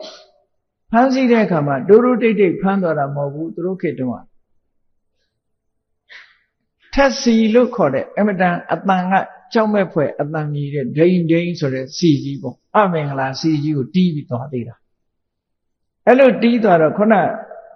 ဒီကဥဆိုတဲ့မင်းသားလေးကမြို့ပြင်ကနေပြီးအမေဖေတွေတွေ့ချင်လို့လာတဲ့အခါကျတော့မှသူ့အမေနဲ့အဖေဖမ်းဆီးခေါ်ဆောင်သွားတာကိုမြင်ရတယ်မြင်လိုက်တော့သူလည်းလူအုပ်ကြားထဲကနေအသာလိုက်သွားတော့ဖခင်လှုပ်တဲ့ဒီဂတိကောသလမင်းကြီးကသူ့သားကိုလှမ်းမြင်တဲ့အခါကျတော့သူ့ပါဇက်ကဘာထုတ်ပြောလိုက်တုံးဆိုငါသားဒီကဥကြီးအရှိကိုမကြည့်ပါနဲ့ငါသားဒီကဥအတူလည်းမကြည့်ပါနဲ့ရန်ဆိုတာရန်ချင်းတုံးလို့မငြိမ့်ဘူးတဲ့မတုံ့ပြန်မှရန်ဆိုတာငြိမ့်တယ်ငါပြောတဲ့စကားလေးကိုမင်းမှတ်ထားပါကွယ်နဲ့ပြောတာအဲ့လိုပြောလိုက်တဲ့အခါကျတော့ဖမ်းဆီးခေါ်ဆောင်သွားတဲ့လူတွေကဒီပြင်ကြီးယူနေပြီပေါ့တရားမှကြောက်လို့ဩနေတယ်ပေါ့ယူနေတာလို့မဟုတ်ဘူးဘုရင်ကြီးကတော့သူ့သားကိုမြင်လို့ငါပြောတဲ့စကားငါသားနားလဲတယ်ဆိုပြီးတော့ဘုရင်ကြီးကပြောတာအဲ့ဒါလို့နဲ့တောင်စမုတ်ရောက်တဲ့အခါကျတော့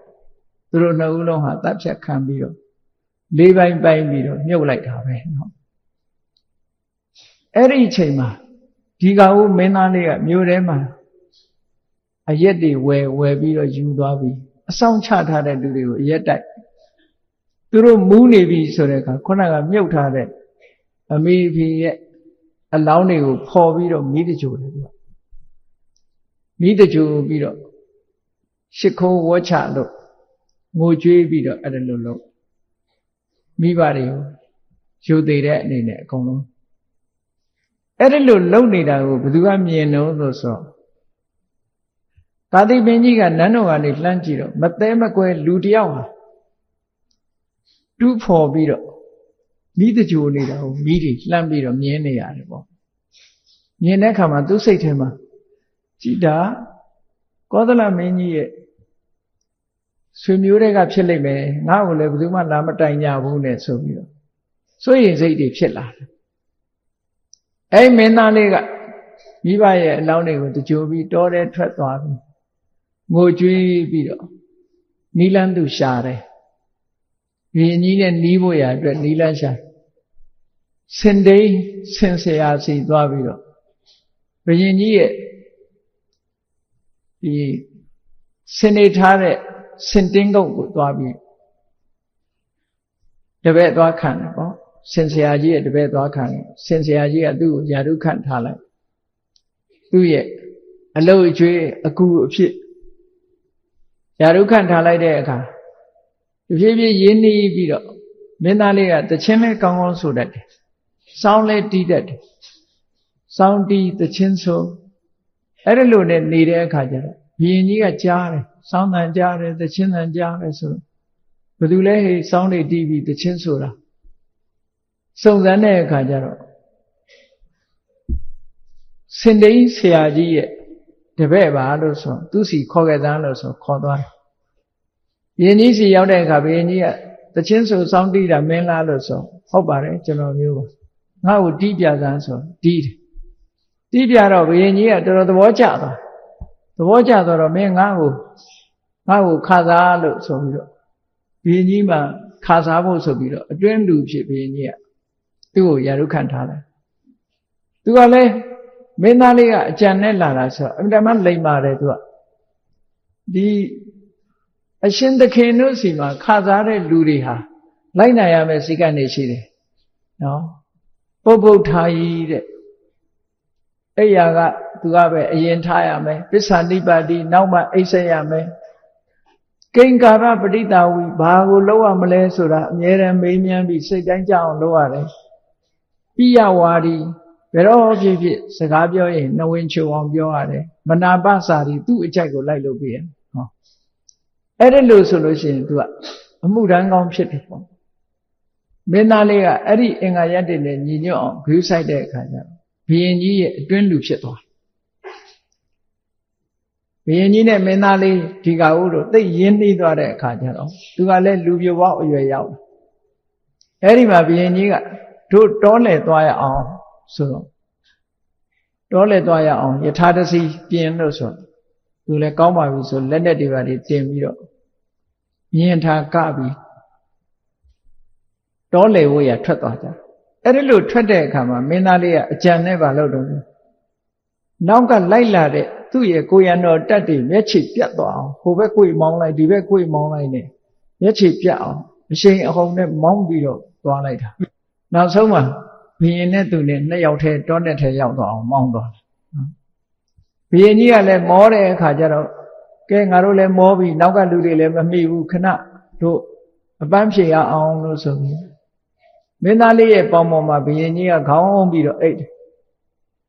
အဲ့ဒီအချိန်မှာမကြခင်ပဲပင်မလို့အိပ်ပျော်သွားတဲ့အခါအဲ့ဒီမင်းသားလေးကငါဖြစ်ချင်တာဒီတစ်ခါဖြစ်လို့ရပြီဆိုပြီးတော့သူ့ထဲမှာပါလာတဲ့ဓာတ်ကိုဆွဲထုတ်ပြီးတော့ဘုရင်ကြီးကိုခုတ်တတ်တော့ဖို့လုပ်တယ်အဲ့ဒီလိုလုပ်တဲ့အချိန်မှာသူ့အဖေကလှမ်းပြီးတော့ပြောသွားတဲ့စကားကိုသူနားထဲမှာကြားလာငါသားဒီကဘူးအရှိကိုမကြည့်နဲ့အတူကိုလည်းမကြည့်နဲ့ရန်ကိုရန်စားနဲ့မတုံ့ပြန်နဲ့မင်းရန်ကိုမတုံ့ပြန်မှရန်ဆိုတာငြိမ့်နေပြတ်ဆဲတယ်ရန်စားဒီမရှိလျားစိတ်နဲ့ဆိုတဲ့အဓိပ္ပာယ်နဲ့အဖေကြီးကမှားသွားတဲ့စကားကိုကြားရောင်ပြီးတော့ငါအဖေစကားကိုလွန်ကျူးတာမကောင်းပါဘူးအဖေစကားကိုမဖောက်ပြက်ပါဘူးဆိုပြီးတော့ဓာတ်ကိုပြန်ထည့်သို့တော့ဘုရင်ကြီးကသူ့အဖေကိုလည်းတတ်တယ်သူတို့တိုင်းပြည်ကိုလည်းသိမ်းတယ်ပစ္စည်းဥစ္စာတွေလည်းသိမ်းတယ်အမေလည်းတတ်အဖေလည်းတတ်ဆိုတော့သူ့စိတ်ထဲမှာမခံကျင်စိတ်ကဖြစ်လာတယ်ဓာတ်ဆွဲထုတ်ပြီးတတ်မလို့လုံးလိုက်ပြန်ထည့်လိုက်ဓာတ်ဆွဲထုတ်ပြီးတတ်မလို့လုံးလိုက်အဖေမှာခဲ့တဲ့စကားကိုတတိယပြီးတော့ပြန်ထည့်လိုက်တယ်၃ချိန်လောက်လဲလုတ်ပြီးရောဟိုဘုရင်ကြီးကအိမ်မက်တွေမဲ့ပြီးလန့်နိုးလာဟောဖြတ်ခနဲ့လန့်နိုးလာပြီးတော့ကြီးကြီးကျက်တဲ့ဖြစ်ပြီးတော့ဘုရင်ကြီးဘာဖြစ်တာတုံးလို့မေးတဲ့အခါကျငါ့ကိုကွာတဲ့ကောသလမင်းကြီးရဲ့သားဒီဃာဝုဆိုတာကတနတ်ဓာတ်နဲ့လိုက်လို့ငါပြေးလိုက်ရတယ်အိမ်မက်ထဲမှာအဲ့ဒီကြတော့မှခေါင်းကိုစပင်ကိုဆွဲကင်ပြီးတော့ဒီဃာဝုဆိုတာတခြားလို့မဟုတ်ဘူးကျွန်ုပ်ပဲဆိုပြီးတော့ဘုရင်ကြီးကိုတတ်မဲ့လုံးလိုက်အဲ့ဒီကြတော့ဘုရင်ကြီးကခြေထောက်ဖက်ပြီးတော့တောင်းပန်နေတဲ့သူမတတ်ပါနဲ့မတတ်ပါကြည့်ဖះလောင်းဟာအဖေစကားကိုလည်းနားထောင်တယ်ဒီဃာဝုမင်းသားလေးကအဖေစကားကိုလည်းနားထောင်တယ်ဘုရင်ကြီးကတောင်းပန်တဲ့အခါမှာသူကြည်အေးလိုက်တယ်ကြည်အေးလိုက်တယ်သူ့ကိုအသက်ချမ်းသာပေးပါလို့ဆိုတော့ကျွန်ုပ်ကအသက်ချမ်းသာပေးဖို့တဲ့ဘုရင်ကြီးကကျွန်ုပ်ကိုအသက်ချမ်းသာပေးဖို့လိုအပ်ပါတယ်လို့ဆိုတဦးနဲ့တူအဲ့ဒါတစ္ဆာဆိုပြီးတော့လက်ဆွဲနှုတ်ဆက်ပြီးတော့အသက်ချမ်းသာမှုပေးလိုက်ကြတယ်ကျိန်စာဆိုလိုက်ရတယ်တပထလို့ခေါ်တယ် အဲ့ဒီခေတ်ကချိန်ဆိုကြရတယ်ပေါ့နော်အခုခေတ်ကြမ်းကြိမ်နဲ့ဆိုတဲ့အဓိပ္ပာယ်ကြီးကအဲ့ဒီကလာတာပေါ့မြန်မာနိုင်ငံမှာကျတော့သွေးကိုဖောက်ပြီးတော့သွေးကိုရေထဲထည့်ပြီးတော့သွေးတောက်ပြီးတော့ကြမ်းကြိမ်ကြရတဲ့အားလုံးဘယင်းတွေလက်ထက်တော့နော်ချိန်ဆိုကြရတယ်သူတို့နှစ်ဦးလဲဒီကဦးမင်းသားနဲ့ကာတိဘုရင်ကြီးတို့အခုလိုချိန်ဆိုပြီးတော့တဦးနဲ့တဦးမပြစ်မှားတော့ပါဘူးဆိုပြီးတော့ချိန်ဆိုပြီးတော့တိုင်းပြည်ကိုပြန်သွားကြဟောရောက်တဲ့အခါကျတော့ဘုရင်ကြီးကမူကြီးမယာသိတ္တမတိတွေခေါ်ပြီးတော့ဒီဂိတိခောသလမင်းကြီးရဲ့သားကိုတွေ့မယ်ဆိုရင်မင်းတို့ဘာလုပ်ကြမလို့ဆိုတယောက်ကလက်ဖြတ်မယ်တယောက်ကခြေဖြတ်မယ်တယောက်ကနှာခေါင်းဖြတ်မယ်နေရွက်ဖြတ်မယ်အသေးသက်မယ်နဲ့ပြောကြတယ်အေးဒီဂိတိခောသလမင်းကြီးရဲ့သားဆိုတာသူ့ပဲမင်းတို့ဘာမှလုပ်လို့မရဘူးငါတို့နှစ်ဦးဟာတဦးနဲ့တူနော်သစ္စာပြုတ်ထားကြပြီကျိန်စာဆိုပြီးတော့သစ္စာပြုတ်ထားတယ်တဦးနဲ့တူတို့မပြစ်မှားတော့ဘူးဆိုပြီးတော့နောက်ဆုံးမှာအဲ့ဒီခန္ဓာမှာဘုရင်ကြီးကသူ့ကိုမေးတယ်နေပါအောင်တဲ့ဒီဂတိကောသလမင်းရဲ့ဖခမည်းတော်တတ်မလို့ထုတ်သွားတဲ့အချိန်မှာငါသားဒီကဟုအရှိကိုမရှုနဲ့အတူကိုမရှုနဲ့ဆိုတဲ့စကားဘာကိုပြောတာတော့ဆိုဟောကျွန်တော်အဖေကကျွန်တော်ကိုပြောလို့တာအရှိကိုမလုံနဲ့ဆိုတော့ယံစကိုမရှိစေနဲ့လို့ဒီလိုပြောတာပါအကယ်၍ရှင်မင်းကြီးကိုကျွန်တော်ကတတ်မယ်ဆိုရင်ရှင်မင်းကြီးရဲ့သားသမီးတွေကကျွန်တော်ကိုပြန်တတ်အောင်ပါပဲအဲ့ဒါယံစဟာမဆုံးနိုင်ဘူးတဲ့အပြန်လန်တတ်နေသည့်အတွက်ကြောင့်ယံစရှည်နေမှာအဲ့ဒီယံစကိုမရှိစေနဲ့လို့ပြောတာတဲ့နောက်တစ်ခုအတူမရှိနဲ့ဆိုတာဘာပြောတော့ဆိုတဦးနဲ့တူမိတ်ဆွေဖြစ်တာကိုတူအောင်မလုံးနဲ့မိတ်ဆွေတဦးနဲ့တူခင်မင်မှုတွေကိုမပြည့်စုံ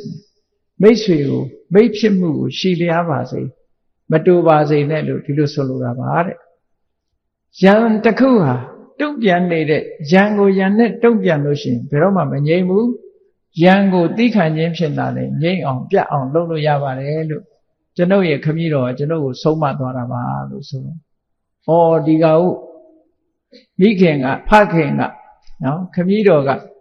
ဒီလိုအမတမအချင်းချုပ်ကလေးပြောတာတောင်နားလည်နိုင်စွမ်းရှိတဲ့ပညာနဲ့ပြည့်စုံပါပေတယ်ဆိုပြီးတော့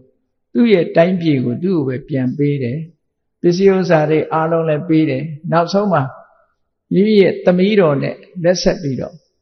ကောသလတိုင်းကြီးကိုပြန်ပြီးတော့အနှင်းလိုက်တယ်လို့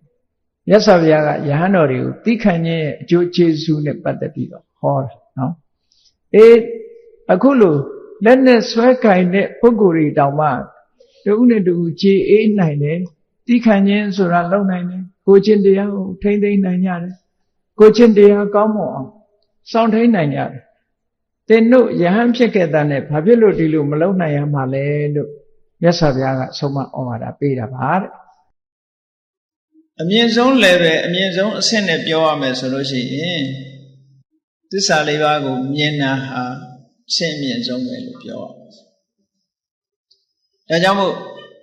ပါဠိတော်အဘိဓမ္မာကျမ်းဂန်ပဲဖြစ်ဖြစ်သုတ်တန်ကျမ်းဂန်ပဲဖြစ်ဖြစ်သမ္မာဒိဋ္ဌိဆိုတာဘာလဲလို့ဖွင့်ဆိုတဲ့အခါမှာဒုက္ခကိုသိတဲ့ဉာဏ်ဒုက္ခကိုဒုက္ခလို့သိတဲ့ဉာဏ်ဒုက္ခသမုဒယကိုဒုက္ခသမုဒယလို့သိတဲ့ဉာဏ်ဒုက္ခនិရောဓကိုဒုက္ခនិရောဓလို့သိတဲ့ဉာဏ်ဒုက္ခនិရောဓဂ ामि နိပฏิပဒါကိုဒုက္ခនិရောဓဂ ामि နိပฏิပဒါလို့သိတဲ့ဉာဏ်မြန်မာလိုပြောမယ်ဆိုလို့ရှိရင်ဒုက္ခဆိုတဲ့သဘာဝတရားတွေကိုရှင်းရှင်းမြင်တယ်ထိုဒုက္ခရဲ့အကြောင်းတရားကိုလည်းရှင်းရှင်းမြင်တယ်ထိုဒုက္ခရဲ့ချုပ်ငြိမ်းရာကိုလည်းရှင်းရှင်းမြင်တယ်ထိုဒုက္ခချုပ်ငြိမ်းဖို့ရာအတွက်နိလန်းဖြစ်တဲ့ကျင့်စဉ်ကိုလည်းရှင်းရှင်းကြီးမြင်တယ်လို့အရိယသူတော်စင်တွေသိမြင်တဲ့သစ္စာလေးပါးကိုရှင်းရှင်းမြင်တာဟာအဆင့်အမြင့်ဆုံးတမ္မာဒိဋ္ဌိလို့ဒီလိုပြောအဲ့တော့တမ္မာဒိဋ္ဌိဆိုတာအသိဉာဏ်ပဲအသိဉာဏ်ကိုအစဉ်စဉ်ခွဲလိုက်တဲ့အခါကျတော့တမ္မာဒိဋ္ဌိအမျိုးအစားတွေထွက်လာတယ် အထက်ကရာကျမ်းတွေကတမ္မာဒိဋ္ဌိတွေကိုစုဆောင်းပြီးတော့ဖော်ပြတဲ့အခါမှာတမ္မာဒိဋ္ဌိဘယ်နှမျိုးရှိသလဲဆိုတော့အသိဉာဏ်အပြင်တော့တစ်မျိုးတည်းပဲမှန်မှန်ကန်ကန်မြင်တယ်ဆိုတာသို့တော့မှန်မှန်ကန်ကန်မြင်တယ်ဆိုတဲ့နေရာမှာဘာနဲ့ပတ်သက်ပြီးတော့မှန်မှန်ကန်ကန်မြင်တာလဲအကြောင်းအရာနဲ့ပတ်သက်ပြီးတော့ဖွင့်ဆိုတဲ့အခါမှာကမ္မတက္ကတာတမ္မာဒိဋ္ဌိကိုလုပ်တဲ့ကံဒီသာလဲကိုရဲ့ကိုယ်ပိုင်ပဲဆိုလိုတာကကိုလုပ်တာကိုနဲ့သာသက်ဆိုင်တယ်ဒီအမြင်မျိုးဟာတမ္မာဒိဋ္ဌိပါဠိလိုကမ္မတက္ကတာကံဒီသာလဲကိုယ်ပိုင်ဥစ္စာဖြစ်မှုကိုမြင်တယ်ကိုယ်ပိုင်ဥစ္စာလို့ပြောတာကကိုလုပ်တာကိုဆိုင်တယ်နော်ကိုလုပ်တာကိုပဲခံရတယ်ကိုပဲဆိုင်ရမယ်အများနဲ့မသက်ဆိုင်ဘူးကိုလုပ်တာကိုနဲ့ပဲသက်ဆိုင်တယ်ဆိုတက္ကဆိုကိုပိုင်ကိုဟာကိုလုပ်တဲ့ကံအတိုင်းလောကလူသားတွေဟာကိုလုပ်ခဲ့တဲ့ကံအားလျော်စွာဒီဘဝမှာပုံရိပ်တွေပေါ်နေကြတာလေလူဘဝဖြစ်လာတဲ့လူတွေလည်းကြည့်တယောက်နဲ့တယောက်ဟာအတိတ်ဘဝကိုလုပ်ခဲ့တဲ့ကံတွေအတိုင်းပုံရိပ်တွေပေါ်လာတယ်အဲ့ဒီအတိုင်းပဲဘဝမှာအတွေ့အကြုံတွေဖြစ်ကြတယ်ဆိုပါစို့ဘဝတစ်ခုမှာဒေါသကြီးခဲ့တဲ့ပုဂ္ဂိုလ်တယောက်ကြည့်မယ်ဆိုရင်ဒီဘဝမှာသူ့မျက်နှာကငို၍ရည်၍မရသောမျက်နှာမျိုးဆိုတာအဲ့ဒီလိုမျက်နှာမျိုးကိုရတတ်တယ်ပေါ့အယုဆိုးကြီးတန်တဲ့မျက်နှာမျိုးတွေရလာတတ်တယ်ရုပ်ဆိုးတတ်တယ်ဒါဘဝကိုလုပ်ခဲ့တဲ့ကံတွေရဲ့ပုံရိပ်လာပေါ့အဲ့ဒါကမ္မတက္ကတာကိုပိုင်တယ်ကိုပဲအမွေခံရတယ်သူများတဲ့တပ်ဖြတ်လာတဲ့ပုဂ္ဂိုလ်လူဘဝရလာဒါအကျိုးဆက်လေးအနေနဲ့ယောဂများတယ်လူဘဝရောက်ကြတဲ့ကဆရာဝန်နဲ့ပြရတယ်မရှိဘူးဆေးစားရတာနဲ့ပြရတယ်မရှိဘူးအသက်တိုတယ်ဒါတွေမကဘူးပါဏာတိပါဒကံချိန်များများကျူးလွန်ထားလို့အရှိန်ရှိနေသေးတယ်ဆိုလို့ရှိရင်မတော်တဆအက်ဆီဒင့်တွေနဲ့တည်တတ်တယ်ဒါပါဏာတိပါဒထို့တူပဲသူတော်ကောင်းတွေကိုဆွဆွဲပြောဆိုတတ်တဲ့ပုဂ္ဂိုလ်ဒီဘဝမှာကိုယ်ဘာမှမလုပ်ပေမဲ့လို့အဆွဆွဲခံရပြီးတော့ထောင်တန်းကြတတ်တဲ့ပုဂ္ဂိုလ်တွေရှိတယ်ဒါဆွဆွဲခဲ့တဲ့အကုသိုလ်ကံကြောင့်ဒီဘဝမှာဆွဆွဲခံရတယ်ကိုမလုပ်ခဲနဲ့အချောင်ခံရတဲ့ပုဂ္ဂိုလ်မျိုးတွေလောကမှာရှိတယ်ဒါတွေကပြောမယ်ဆိုလို့ရှိရင်ကိုမလုပ်ခဲနဲ့ဆိုတာဒီဘဝမှာကိုမလုပ်ဘူးသို့တော့အတိတ်ဘဝကလုပ်ခဲ့တဲ့ဟာတွေရဲ့အကျိုးဆက်တွေကိုခံရတတ်တယ်တခါတော့ကမြတ်စွာဘုရားကျောင်းတော်ကိုလာပြီးတော့အမြဲတမ်းတရားနာတဲ့ကာလဆိုတဲ့ဥပဒကတယောက်ရှိအဲ့ဒီဥပဒကတယောက်ဟာဇေယျဝန်ကျောင်းထဲမှာတရားနာပြီးညကျောင်းမှာပဲအိတ်တယ်မနေ့စောစောကျတော့အိယာကထားပြီးဇေယျဝန်ကျောင်းသားကရေကန်သွားပြီးတော့မျက်နှာတက်တယ်အဲ့ဒီချိန်မှာသာဝတိမြို့တဲကညအိမ်တဲ့အိမ်ကိုဖောက်ထွင်းပြီးတော့ခိုးတဲ့တခုလူတွေကဝိုင်းလိုက်ကြတယ်ဝိုင်းလိုက်တဲ့အခါကျတော့ပြေးလာကြတယ်နောက်ကလူတွေမိတော့မှမလွတ်နိုင်တော့ဘူးဆိုတော့တိတော့တခိုးကကာလဆိုတဲ့ဥပဒကမျက်နှာတင့်နေတဲ့နေရာနာကိုအထုပ်ကလေးချပြီးတော့အလွတ်ယုံပြေးသွားခြေရာဖြောက်သွားလိုက်တယ်နောက်ကလိုက်လာတဲ့လူတွေကဟာခုနဒီနာတခိုးဖြတ်ပြေးသွားတယ်ဒီလူကဘုရားကျောင်းလာပြီးတော့တရားနာခြင်းအောင်ဆောင်းနေတဲ့လူသူပဲတခိုးဆိုရိုက်ကြနှက်ကြဆိုဝိုင်းရိုက်ကြဒီလိုနဲ့တယောက်ကတည်သွားတယ်အဲ့ဒါဘာဖြစ်လို့ဒီလိုဖြစ်ရတော့ဆိုအတိတ်ဘဝတုန်းကသူကမတော်မတရားသူများကိုဆွဆွဲပြီးတော့အခုလိုရိုက်တတ်ခဲ့တဲ့ပြစ်ဒဏ်တစ်ခုကိုချမှတ်ပေးခဲ့တဲ့ပုဂ္ဂိုလ်ဖြစ်ခဲ့ဘူးဒါကြောင့်ဒီလိုခံရတာအဲ့တော့ကိုလုပ်ခဲ့တာတွေဟာကိုပြန်ပေါ်တယ်ဒါကိုပြောတယ်ကာမတက္ကတာတမ္မာဒိဋ္ဌိဆိုကိုယ့်ရဲ့လုပ်ရတဲ့အတိုင်းလူတွေမှာလာလာပြီးတော့ဖြစ်တတ်တယ်တဲ့အဲ့ဒါလို့ ကိုလည်းလုံးရဟာကိုနဲ့ပဲသက်ဆိုင်တယ်လို့ဒီလိုမြင်ထားတဲ့အမြင်ဟာလည်းပဲအနှိမ့်ဆုံးအဆင့်မှာရှိတဲ့သမ္မာဒိဋ္ဌိပဲအဲ့ဒါကိုကမ္မတက္ကတာသမ္မာဒိဋ္ဌိလို့ခေါ်တယ်နောက်တစ်ခုကျတော့ဝိပဿနာကျင့်စဉ်နဲ့ပတ်သက်လာတယ်ခံကံရဲ့အကျိုးကိုမြင်တယ်ဆိုတဲ့ကံသာလင်ကိုယ်ပိုင်ဥစ္စာဆိုတဲ့အမြင်တဲ့အစစ်မြင့်တဲ့ဝိပဿနာသမ္မာဒိဋ္ဌိကြတော့ဘာမြင်လို့ဆိုရင်လူဆိုတာမရှိဘူးယုံနဲ့နာနှစ်မျိုးတည်းပဲရှိတယ်ကိုပြန်ကြည့်ရင် mind နဲ့ body စိတ်ရဲ့ရုပ်ခန္ဓာကြီးရဲ့ဒီနှစ်ခုပဲရှိတယ်အဲ့ဒါလို့နှစ်ခုနဲ့ဖွဲ့စည်းထားတယ်လို့မြင်လာတာလေဝိပဿနာသမ္မာဒိဋ္ဌိပဲအဲ့ဒီ mind နဲ့ body ဟာဆံရအကြောင်းတွေကြောင့်ဖြစ်နေတာလို့မြင်တာလည်းပဲဝိပဿနာသမ္မာဒိဋ္ဌိပဲအခြေခံအားဖြင့်ဒီတဲ့အဆင့်မြင့်လာတဲ့အခါကျတော့လောကမှာရှိတဲ့သင်္ခါရတရားတွေဟာဘယ်ရာမှမမြဲဘူးလို့မြင်လာထာဝရပြောင်းလဲနေတယ်လို့မြင်လာလို့ရှိအနိစ္စဆိုတဲ့သဘောတရားကိုမြင်လာပြီဆိုဒါဝိပဿနာသမ္မာဒိဋ္ဌိသို့မဟုတ်မမြဲတဲ့သဘောတရားကြီးကဒလစဒုက္ခပေးနေလို့ဒုက္ခလို့မြင်လာတယ်အဲ့ဒီလိုဒလစဒုက္ခပေးနေတဲ့သဘာဝတရားကြီးဟာကိုယ်မှယတ္တန့်ပြစ်လို့ပြစ်ဖို့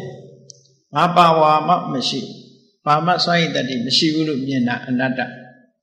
အဲ့ဒီလိုသင်္ခါရတရားတွေနဲ့ပတ်သက်လာလို့ရှင်အနိစ္စလို့လည်းမြင်တယ်ဒုက္ခလို့လည်းမြင်တယ်အနတ္တလို့လည်းမြင်လာအဲ့ဒီလိုမြင်လာတဲ့အသိဉာဏ်အစဉ်စဉ်တက်လာတဲ့အစဉ်မြင့်တဲ့အသိဉာဏ်ဝိပဿနာသမ္မာဒိဋ္ဌိလို့ခေါ်တယ်ဖျားဖွင့်လို့ကံကောင်းထောက်မှနေလို့ဒါဟောဒီဝိပဿနာသမ္မာဒိဋ္ဌိဆိုတာဘုန်းကြီးတို့တွေရနိုင်ခွင့်ရှိတာသာသနာ့ဘာမှာဆိုလို့ရှိရင်ဝိပဿနာသမ္မာဒိဋ္ဌိဆိုတာကြားကိုမကြားဘူးလားမရနိုင်မြတ်စွာဘုရားကိုယ်တိုင်ကကုသိနာယုံအင်းကြီးဥယျာဉ်ထဲမှာမြောက်မျက်နှာအုပ်ခေါင်းနဲ့လျှောင်းဆက်ပြီးတော့နေတဲ့အချိန်မှာသုဘဒပရပိုက်ကြီးကိုရှင်းရှင်းလေးမြတ်စွာဘုရားမိန့်ထားတယ်ငါရဲ့တသက်တာနှစ်ပေါင်း50နဲ့တစ်နှစ်မြတ်စွာဘုရားသက်တော်80နေတာနော်သို့တော်မြတ်စွာဘုရားအဲ့ဒီမှာ52နှစ်လို့ပြောတာပါတော့ဆိုတောထွက်ပြီးတော့တရားရှာ6နှစ်ဘုရားဖြစ်တဲ့က45နှစ်6နှစ်နဲ့45ပေါင်းပြီးတော့52နှစ်ဟိုလူဘဝမှာငယ်စဉ်ကနေခဲ့တဲ့အတိုင်းအတာတွေကိုမထည့်ဘူးအဲ့ဒီ52နှစ်ဘာသာရေးကိုလေ့လာလိုက်စားပြီးတော့တရားထုတ်တဲ့အချိန်ထဲမှာတဲ့ဝိပဿနာဉာဏ်ကိုဟောပြောနိုင်တဲ့ပုဂ္ဂိုလ်ဝိပဿနာနည်းစနစ်ကိုပြနိုင်တဲ့ပုဂ္ဂိုလ်တဦးမှမရှိဘူးမြတ်စွာဘုရားဒီလိုပြောဝိပဿနာဉာဏ်နဲ့ပတ်သက်လို့မြတ်စွာဘုရားသာသနာမှာသာမြတ်စွာဘုရားပထမဆုံးအချိန်တွေ့ရှိဖော်ထုတ်ပြီးဟောကြားခဲ့တာဖြစ်တယ်ဗုဒ္ဓနဲ့စင်ပြိုင်ထွန်းကားနေတဲ့အခြားဘာသာတွေမှာဝိပဿနာအကြောင်းဆိုတာ၄တန်၄တောင်မဟနိုင်ဘူးဒီမိတ်ဆွေချက်ကိုကြည့်မယ်ဆိုရင်ဘုန်းကြီးတို့တွေဟာကာမတက္ကတာသမ္မာဒိဋ္ဌိလေးနဲ့တင်ရှင်းတတ်နေလို့မဖြစ်ဘူးဝိပဿနာသမ္မာဒိဋ္ဌိဆိုတာဖြစ်ဖို့လိုသေးတယ်ဝိပဿနာသမ္မာဒိဋ္ဌိဖြစ်တဲ့အခါမှာနော်အခိုင်အမာပဲဖြစ်စေသို့မဟုတ်တူတောင်းတဲ့အချိန်ပိုင်းလေးမှာပဲဖြစ်တာပဲဖြစ်စေအမြဲတမ်းတန်ဖိုးရှိပါကြည့်လေပုံနာဇနီးမောင်နှံ2ယောက်အလှလူတဲ့အခါမှာဘယ်တော့မှဆိုဥဖြားဖြားလှူတတ်လို့ဥဖြား5မျိုးနဲ့အကြောင်းပြုပြီးသူတို့ကိုပင်ဆက်ကလို့နာမည်ပေးထားတယ်ဒါကတော့ပိဋကတ်တော်မှတ်တမ်းတင်တဲ့ပုဂ္ဂိုလ်ကနာမည်ပေးတာသူတို့နာမည်ရင်းမဟုတ်ပါဘူးအဲ့ဒီပုံနာဇနီးမောင်နှံ2ယောက်ကိုသူတို့ကမေးခွန်းမေးတဲ့အခါမှာဘိက္ခုဆိုတာဘယ်လိုပုဂ္ဂိုလ်ခေါ်တာလဲလို့မေးတော့ မြတ်စွာဘုရားကသူတို့ကိုဘာနဲ့ပြောရင်နားလည်မလဲဆိုတာကိုကြည့်လိုက်တော့အတိတ်ဘဝတုန်းကသူတို့ကနာမ်ဆိုတာရဲ့ရုပ်ဆိုတာရဲ့နာမရူပဆိုတဲ့စကားလုံးကိုသူတို့ကြားခဲ့ဘူးလေအဲ့ဒီကြားဘူးတဲ့စကားလုံးကိုထပ်ပြီးတော့အသုံးချလိုက်တယ်သဗ္ဗသောနာမရူပသမိယတနတ္ထိမမယိတအတ္တတာသနာသောစတိတဝေဘိက္ခုတိဟုတ်စတိဆိုတဲ့ဒီစကားလေးအပိုက်ကလေး၄ခိုက်ပါတဲ့ဂါထာလေးတစ်ပုဒ်ခေါ်တာသဗ္ဗသောနာမရူပသမိယတနတ္ထိမမယိတအေးနာနေယုတ်တိနဲ့ပတ်သက်ပြီးတော့လုံးဝကိုငါဟာလို့တွေ့တာမှုမရှိတဲ့ပုဂ္ဂိုလ်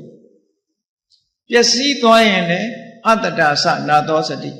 ပျက်စီးပြောက်ကွယ်သွားရင်လည်းလုံးဝမစိုးရိမ်တဲ့ပုဂ္ဂိုလ်ဆိုလိုတာနာယုံနဲ့ပတ်သက်ပြီးတွေ့တာမှုလုံးဝကင်းတဲ့ပုဂ္ဂိုလ်ပျက်စီးသွားရင်လည်းတွေ့တာမှုကင်းတဲ့အကြောင်းလုံးဝသောကမဖြစ်တဲ့ပုဂ္ဂိုလ်မျိုးကိုဒါလည်းဘိက္ခုလို့ခေါ်တယ်လို့ဟောတမင်မြတ်စွာဘုရားကနာမရူပဆိုတဲ့စကားလုံးလေးနဲ့သုံးဟောလိုက်တာအဲ့ဒါအမတ်တမဲ့ဟောတာမဟုတ်ဘူးဘုရားကအမတ်တမဲ့ဟောတာမျိုးဘယ်တော့မှမလုပ်ဘူးအတိတ်နဲ့ဆက်ပေးတာဆိုလိုတာကသူတို့ရဲ့ရင်ထဲနှလုံးထဲမှာ online ဖြစ်နေတာဒါပဲနာမရူပဆိုတဲ့စကားလုံး online ဖြစ်နေတယ်ကြားခဲ့ဘူးဒါကြောင့်မို့လို့ခေါဏကပြောတဲ့စကားဝိပဿနာသမ္မာဒိဋ္ဌိလေးဟာကိုယ်တဏ္ဍာမှာအချိန်တိုလေးပဲဖြစ်စေရှိတဲ့တယ်ရှိလိုက်မယ်ဆိုလို့ရှိရင်ဘုရားနဲ့ဆုံစည်းတဲ့အခါမျိုးကိုယ်ဘဝတန်တရားမှာဟောပြောနိုင်တဲ့ပုဂ္ဂိုလ်နဲ့ဆုံစည်းတဲ့အခါမျိုးမှာတရားဥတရားမြတ်ဆိုတာချက်ချင်းရသွားနိုင်တယ်ပေါ့အဲကြောင့်ဝိပဿနာသမ္မာဒိဋ္ဌိဆိုတာအစင်းမြင့်သမ္မာဒိဋ္ဌိတစ်ခုပါနောက်တစ်ခုကဇာနာသမ္မာဒိဋ္ဌိလို့ခေါ်တယ်ဇာနာသမ္မာဒိဋ္ဌိဆိုတာတော့သမထကျင့်စဉ်တစ်ခုကိုကျင့်ပြီးတော့ပေါပေါရောက်ရောက်တမာတိစွမ်းအားနဲ့အာယုံကိုရှုမှတ်နိုင်တဲ့ရှုမှတ်ရင်ကနေဖြစ်ပေါ်တဲ့အသိဉာဏ်တစ်မျိုးကိုဇာနာသမ္မာဒိဋ္ဌိလို့ခေါ်တယ်ဒါသမထကျင့်စဉ်နဲ့ပတ်သက်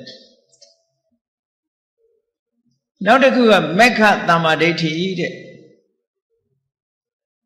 မက္ခသမ္မာဒိဋ္ဌိဆိုတာကိုယ်ကလှုပ်ယူရတဲ့ဟာမဟုတ်ဘူးဝိပဿနာသမ္မာဒိဋ္ဌိကိုအဆင့်မြင့်အောင်ကြိုးစားအထုတ်ခြင်းဖြင့်ရရှိလာတာကမက္ခသမ္မာဒိဋ္ဌိအဲ့တော့မက္ခသမ္မာဒိဋ္ဌိကသင်္ခါရတရားတွေကိုမြင်တဲ့အမြင်မျိုးမဟုတ်တော့ဘူးနိဗ္ဗာန်ကိုမြင်တာသူကြောင့်မက္ခသမ္မာဒိဋ္ဌိဖြစ်လာလို့ရှိရင်နိဗ္ဗာန်ကိုအမှန်မြင်ရပြီနိဗ္ဗာန်ကိုမြင်ယုံနေမကဘူးအကာအကွယ်တွေစိတ်ရဲ့အညစ်အကြေးတွေကိုအဆင့်လိုက်ဖယ်ရှားပြစ်လိုက်တယ်နိဗ္ဗာန်ကိုမြင်ပြီးကိလေသာတွေကိုဖယ်ရှားတယ်ဒါမက္ခသမ္မာဒိဋ္ဌိပဲမက္ခသမ္မာဒိဋ္ဌိကအနိစ္စဒုက္ခအနတ္တမြင်တာမဟုတ်ဘူးသင်္ခါရတရားတွေကိုမြင်တာမဟုတ်ဘူးသင်္ခါရတရားတွေရဲ့ချုပ်ငြိမ်းရာနိဗ္ဗာန်ကိုမြင်ပြီးတော့ကိလေသာတွေကိုဖယ်ရှားပြစ်တယ်သူ့ရဲ့စွမ်းဆောင်ချက်ကမက္ခသမ္မာဒိဋ္ဌိဆိုတာကျင့်ရတဲ့အရာမဟုတ်ဘူးဝိပဿနာကိုကျင့်တဲ့အခါမှာမက္ခသမ္မာဒိဋ္ဌိကဆိုက်ရောက်လာတာနိဗ္ဗာန်ကိုမြင်တဲ့အရာ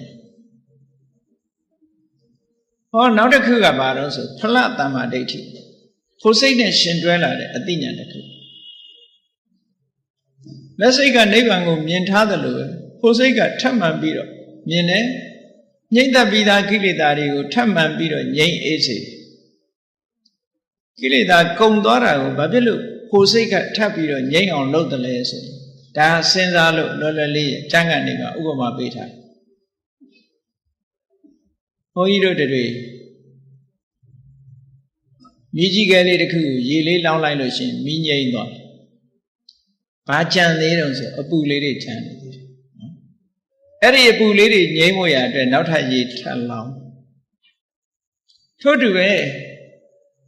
မက်ကနေပြီးတော့မီးနဲ့တူတဲ့ကိလေသာတွေကိုငြိမ့်လိုက်တယ်သို့တော့ကိလေသာတွေရဲ့အပူငွေလေးတွေကြံနေသေးတယ်အဲ့ဒါကိုဖို့စိတ်ကထပ်ငြိမ့်တာဒါကိုပြောတာပฏิပတ္တိထ ထပ်ပြီးတော့ငြိမ့်စေတယ်အဲ့ဒီအချိန်ကျတော့ခုနကမိလောင်ထားတဲ့မိသွေးခဲဟာလုံးဝအေးသွားပထမအချိန်ကတော့ပူးနေတော့မိတော့မရှိဘူးပူးနေသေးတယ်အဲ့တော့ဖို့စိတ်ရောက်သွားပြီဆိုလို့ရှိရင်ပူးနေတာတောင်မရှိတော့အေးသွားပြီလို့ဒီလိုပြောတယ်အဲ့တော့အလုံးပေါင်းလိုက်တဲ့အခါကျတော့ကာမတက္ကတာသမ္မာဒိဋ္ဌိတဲ့ဝိပဿနာသမ္မာဒိဋ္ဌိသာနာသမ္မာဒိဋ္ဌိမေဃသမ္မာဒိဋ္ဌိဖလသမ္မာဒိဋ္ဌိလို့ဟောဒီလိုသမ္မာဒိဋ္ဌိ5မျိုးဆိုပြီးတော့တချို့စာပေမှာ5မျိုးရေးတာရှိတယ်နော်တချို့ကျတော့လည်း4မျိုးပဲရေးတာလည်းရှိတယ်ထားပါတော့အမျိုးအစားဆိုတာအကြည့်လိုက်ခွဲတာပေါ့အဲ့ဒီ5မျိုးဆိုရင်တော်တော်လေးပြည့်စုံသွားတယ်ပေါ့ကောင်းပြီသမ္မာဒိဋ္ဌိဆိုတာဘုန်းကြီးတို့တွေမှတ်ရမှာအသိဉာဏ်ကိုခေါ်တယ်အသိဉာဏ်ဟာ level တွေ degree တွေရှိတယ်အသိဉာဏ်ဆိုတာမြင်တယ်အခြေခံအားဖြင့်ဘာကိုမြင်လဲကံတိတာလင်ငါပိုင်တဲ့အရာငါဟာငါနဲ့သက်ဆိုင်တာလို့ကိုလုပ်တဲ့ကံကိုနဲ့သာသက်ဆိုင်တယ်လို့မြင်တဲ့အမြင်အခြေခံအားဖြင့်မြင်တဲ့အမြင်တစ်ခုပဲသို့တော့အထက်ကဉာဏ်နေနဲ့စာလို့ရှိရင်အပြော့တယ်သူဖယ်ရှားပြနိုင်တာကကံကံရဲ့အကျိုးကိုညှင်းပယ်တဲ့မိစ္ဆာဒိဋ္ဌိဆိုတာတော့ပဲသူဖယ်ရှားနိုင်တယ်ပေါ့ကဲသူတဲ့အစင်းမြင်တာကြတော့ဝိပဿနာသမ္မာဒိဋ္ဌိသင်္ခါရတရားတွေနဲ့ပတ်သက်ပြီးတော့တတ္တဝါဆိုတဲ့အမြင်လေးကရှိနေသေးတယ်ယုံနဲ့နာနှမျိုးသားဆိုတဲ့အမြင်မရှိဘူးတတ္တဝါဆိုတဲ့အမြင်ရှိနေတယ်အဲ့ဒီအမြင်ကိုဖယ်ရှားပြလိုက်ပြီးတော့ယုံနဲ့နာနှမျိုးသားမြင်တယ်ဆိုဟောဝိပဿနာ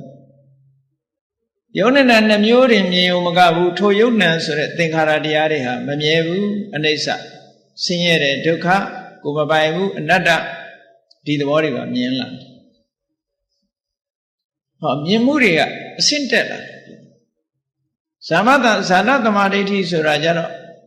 သမာဓိစွမ်းအားတွေနဲ့ပတ်သက်လာတဲ့အသိဉာဏ်တွေရလာတယ်အဘိညာဉ်တွေရလာတယ်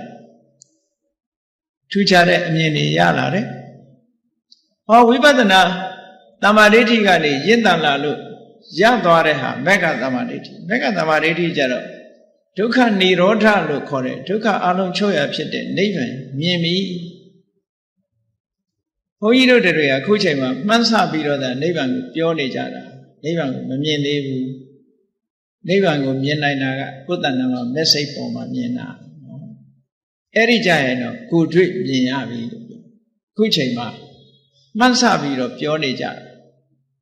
ဟောထားတဲ့တရားနာ၍ဖြစ်စေသူတော်ကောင်းတွေပြောထားတဲ့စကားကြား၍ဖြစ်စေအော်နိဗ္ဗာန်ဆိုတာဒီလိုဟာမျိုးမြင်တယ်ဝိပဿနာသမာဓိဋ္ဌိရင့်တန်လို့မေဃသမာဓိဋ္ဌိဖလားသမာဓိဋ္ဌိရောက်သွားပြီဆိုရင်သင်္ခါရတွေရဲ့ချုပ်ငြိမ်းရသို့မဟုတ်ဒုက္ခရဲ့ချုပ်ငြိမ်းရနိဗ္ဗာန်ကိုယ်တိုင်ကိုယ်ကြရှင်းရှင်းလင်းလင်းကြီးမြင်သွားပြီတဲ့ဟောအမြင်ဟာတစ်ခုနဲ့တစ်ခုအမတန်မြင်ခဲ့တဲ့နိဗ္ဗာန်ဘုန်းကြီးတို့တွေနေ့စဉ်မြင်နေတဲ့မျက်လုံးကမြင်နေတဲ့အမြင်နဲ့အမတန်မှခြားနာမျက်စိအမြင်ဆိုတာနော်တာမန်မျက်စိထဲမှာထင်ဟပ်လာတဲ့အရာပဲမြင်ရတယ်မျက်စိနဲ့မမြင်နိုင်တာတွေအများကြီးပဲ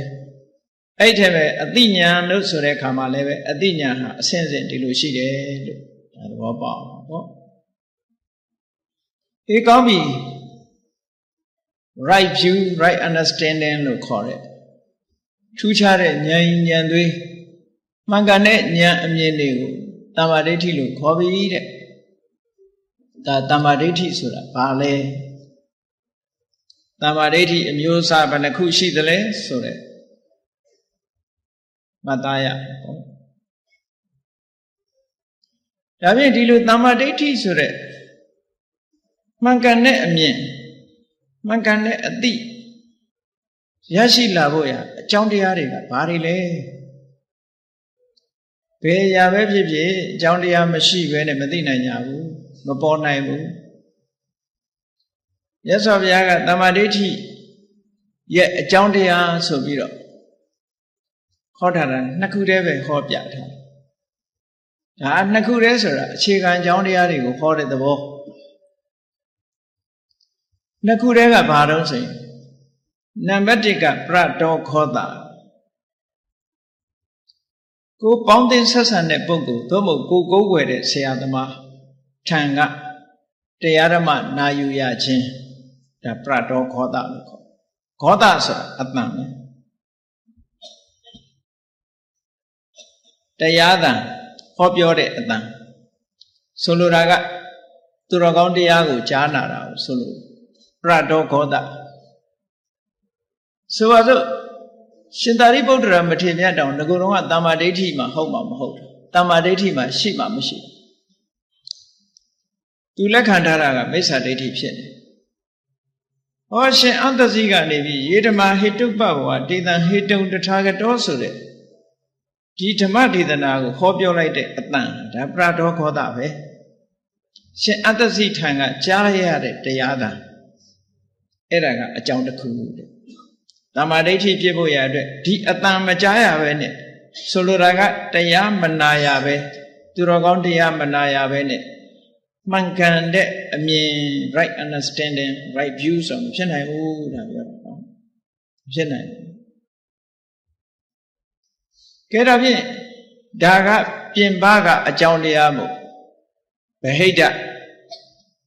external condition လို့ခေါ်တယ်ပြင်ဘက်ကအကြောင်းတရားတစ်ခုပဲ external condition နဲ့ internal condition ဆိုပေါင်းဘယ်ရာပဲဖြစ်ဖြစ်အတွင်းနဲ့အပြင်ပေါင်းစပ်တာအခုလျှက်စစ်မီးလာနေတယ်ဆိုတာမီးကြိုးနှစ်ခုပေါင်းစပ်တာ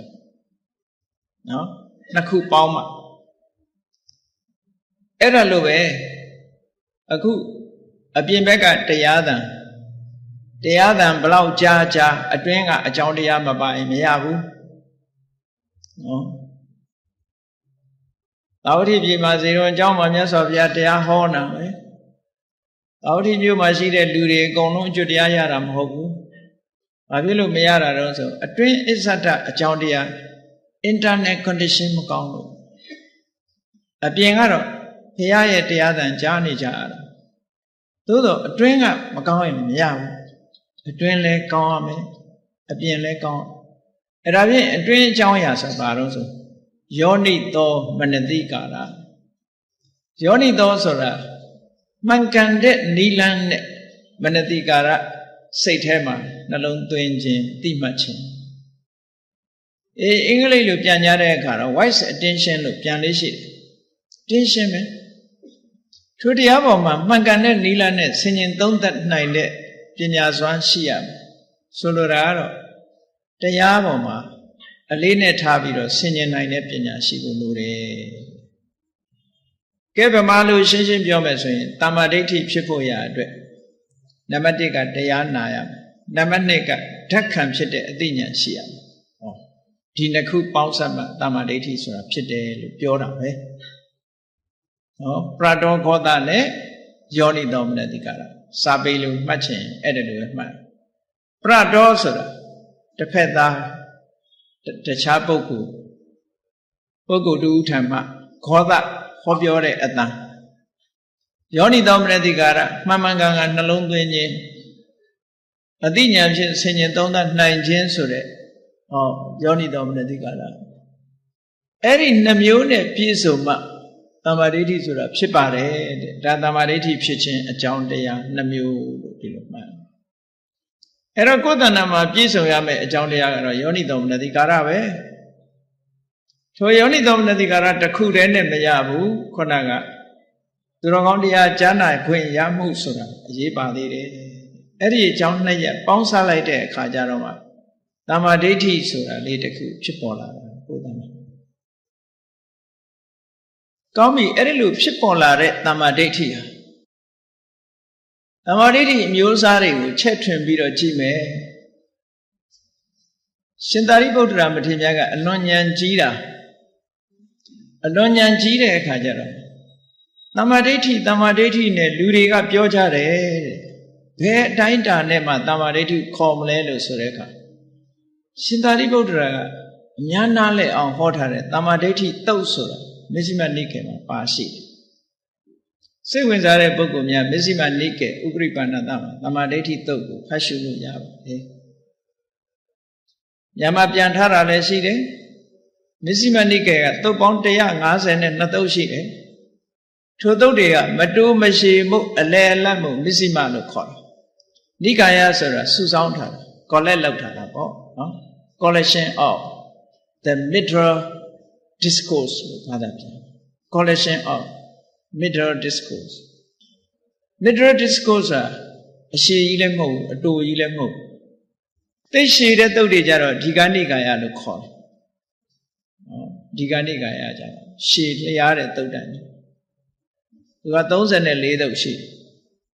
ဒီကနေ့မြန်မာနိုင်ငံမှာဒီသုတ်တွေကဖတ်ရှုလို့နားလည်နိုင်တဲ့အနေအထားရှိပါတယ်။နောက်မစ္စည်းမနိကေလို့ဆိုတာကခုနအလယ်အလတ်အရှိကြီးမဟုတ်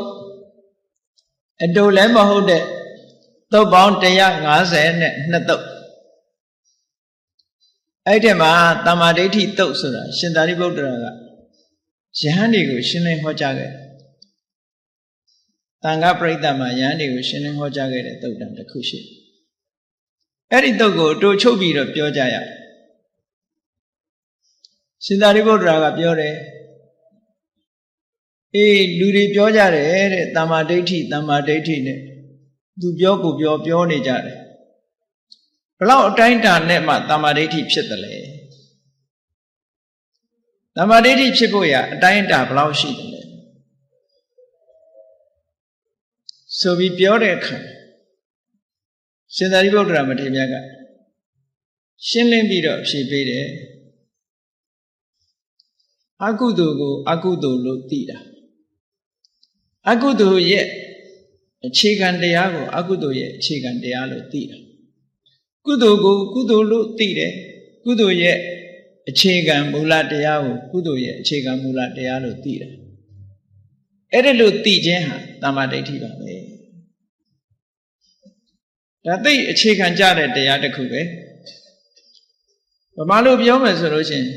အကောင်းနဲ့အဆိုးခွဲခြားသိတာပေါ့ကုသိုလ်အကုသိုလ်သိတယ်အပြစ်ရှိတယ်အပြစ်မရှိဘူးသိတယ်ဆိုတာဒါအမတန်မှအရေးကြီးတဲ့ဟာတစ်ခုပဲ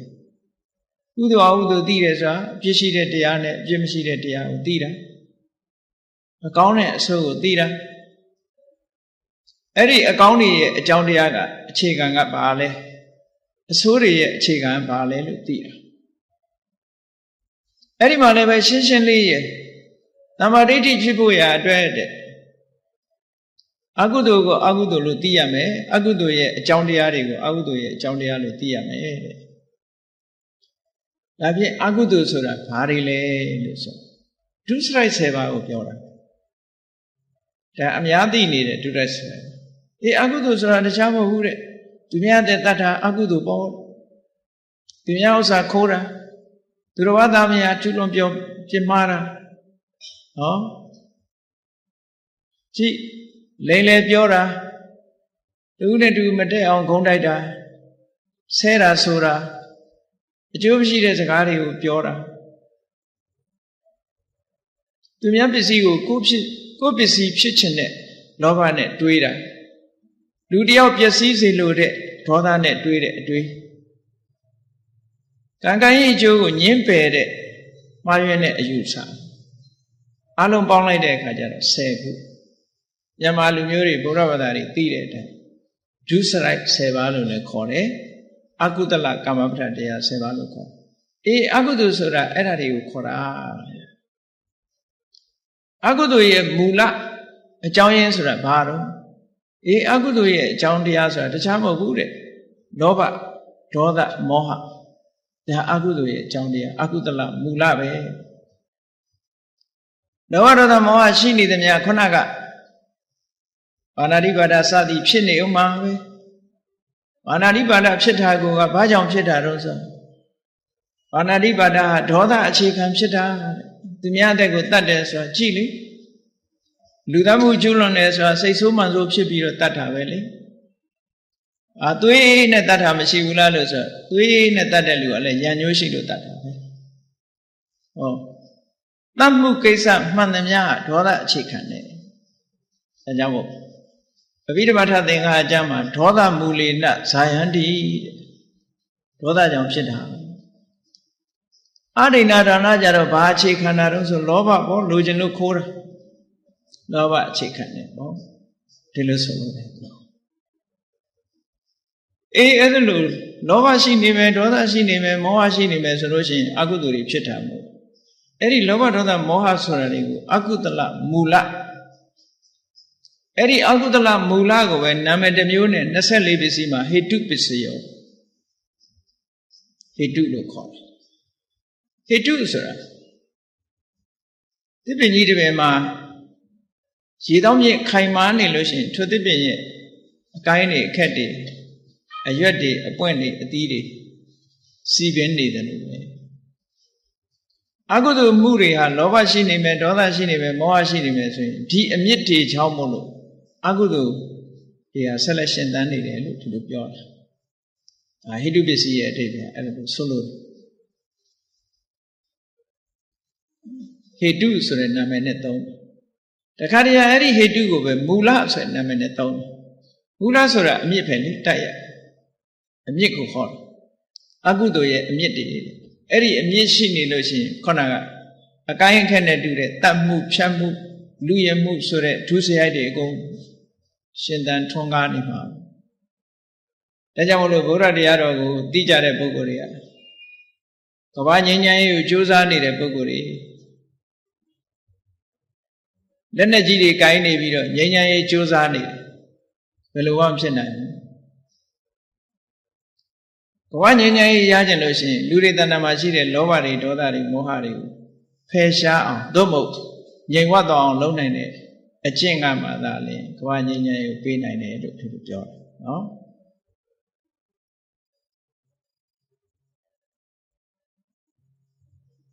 ခုလို့အကုသိုလ်ကိုအကုသိုလ်လို့သိတာသမာဓိဋ္ဌိပဲတဲ့ရှင်သာရိပုတ္တရာတခါကုသိုလ်ကိုကုသိုလ်လို့သိတာလည်းပဲသမာဓိဋ္ဌိပဲတဲ့ဒါဖြင့်ကုသိုလ်ဆိုတာဘာတွေလဲလို့မေးလို့ရှိရင်ရှေရှေဝေးဝေးမတွေးနဲ့သူများအသက်တတ်တာကရှောင်တယ်သူများဥစ္စာခိုးခြင်းမှရှောင်တယ်သူတစ်ပါးသားမယားပြမှားခြင်းမှရှောင်တယ်လိမ့်မပြောဘူးမှန်တာပဲပြောတယ်ဂုံးမတိုက်ဘူးတယောက်နဲ့တယောက်ညီညွတ်အောင်လုပ်ပေးတယ်မဆဲဘူးချိုးသားတဲ့စကားကျင်နာတဲ့စကားမျိုးပဲပြောတယ်အကျိုးမဲ့စကားတွေနဲ့အချိန်မဖြုံးဘူးကောင်းကျိုးချမ်းသာကိုဖြစ်ပေါ်စေတဲ့စကားမျိုးတွေပဲပြောတယ်သူများပစ္စည်းကိုရလုံမှုနဲ့ဘယ်တော့မှလောဘနဲ့မတွေးဘူးသူတစ်ပါးတယောက်ပစ္စည်းလိုတဲ့စိတ်နဲ့ဘယ်တော့မှဒေါသနဲ့မတွေးဘူးကံကံရဲ့အကျိုးကိုလက်ခံတယ်ဆိုဟောတာတွေကကုသိုလ်တွေပဲဒါဖြင့်အဲ့ဒီကုသိုလ်တွေရဲ့မူလခြေခံအကြောင်းတရားပါလဲလို့ဆို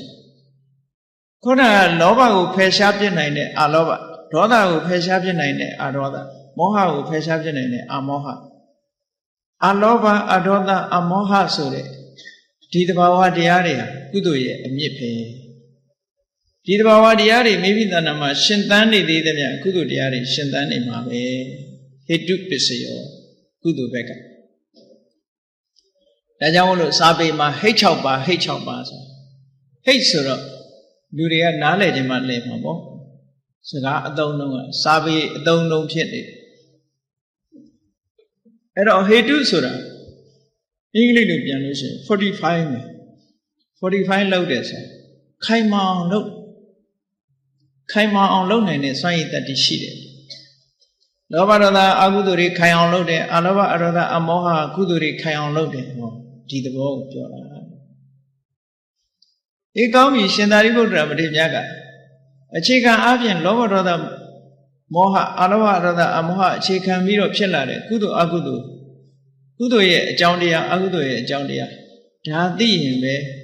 တမ္မာဒိဋ္ဌိဆိုတာခေါ်နိုင်ပါလေဒါတမ္မာဒိဋ္ဌိပါပဲအဲ့ဒီကနေတဆင့်တက်ပြီးတော့အကုသိုလ်ဆိုရင်ဖယ်ရှားရတယ်ကုသိုလ်ဆိုရင်တိုးပွားအောင်လုပ်ရမယ်ဟောအတိတွေကကုသိုလ်အကုသိုလ်သိပြီးတဲ့နောက်မှာဘာလုပ်ရမလဲဆိုအကုသိုလ်ဆိုတာပါဟတ္တပမိမိတဏ္ဍာမှာမဖြစ်စေရဘူးဖယ်ရှားရမယ်ကုသိုလ်ဆိုတာဘာဝေတ္တပကိုယ်တဏ္ဍာမှာဖြစ်စေရမယ်တိုးပွားအောင်လုပ်ရမယ်ဟော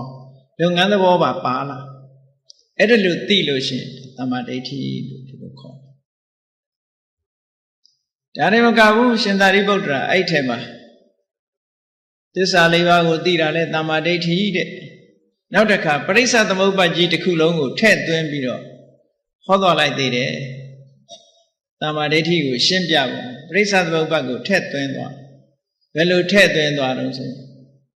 ကိုရမယ်နာရမယ်ဆိုတာသိတာလေတမ္မာဒိဋ္ဌိပဲတဲ့နော်စရာမရဏအိုခြင်းတရားသိခြင်းတရားကိုသိတာတမ္မာဒိဋ္ဌိအဲ့ဒီအိုခြင်းတရားသိခြင်းတရားဟာဘာကြောင့်ဖြစ်တာတုံးဆိုရင်ဇာတိသမှုရယစရာမရဏသို့မဟုတ်ဇာတိပစ္စေစရာမရဏဇာတိဟာအကြောင်းတရားပဲစရာမရဏကိုသိတယ်စရာမရဏရဲ့အကြောင်းတရားဖြစ်တဲ့ဇာတိကိုသိတယ်ဒါဖြင့်အဲ့ဒီစရာမရဏရဲ့ချုပ်ငြိမ်းရာဖြစ်တဲ့နိဗ္ဗာန်ကိုလည်းသိတယ်ထိုစရာမရဏချုပ်ငြိမ်းရာဖြစ်တဲ့နိဗ္ဗာန်သို့ရောက်ကြောင်းအကျင့်ကဘာလဲတမ္မာဒိဋ္ဌိစတဲ့မဂ္ဂင်၈ပါးအကျင့်တရားပဲလို့ဒီလိုသိတယ်ပရိစ္ဆသမုပ္ပါဒ်ကိုနောက်ကြောင်းပြန်ပြီးတော့ရှင်သာရိပုတ္တရာကတမ္မာဒိဋ္ဌိကို၄မျိုးခွဲပြီးတော့သစ္စာ၄ပါးရဲ့ပုံစံနဲ့ရိုက်ပြီးတော့ဟောသွားတယ်သစ္စာ၄ပါးပုံစံနဲ့အကွက်ထည့်ပြီးတော့ဟောသွားတယ်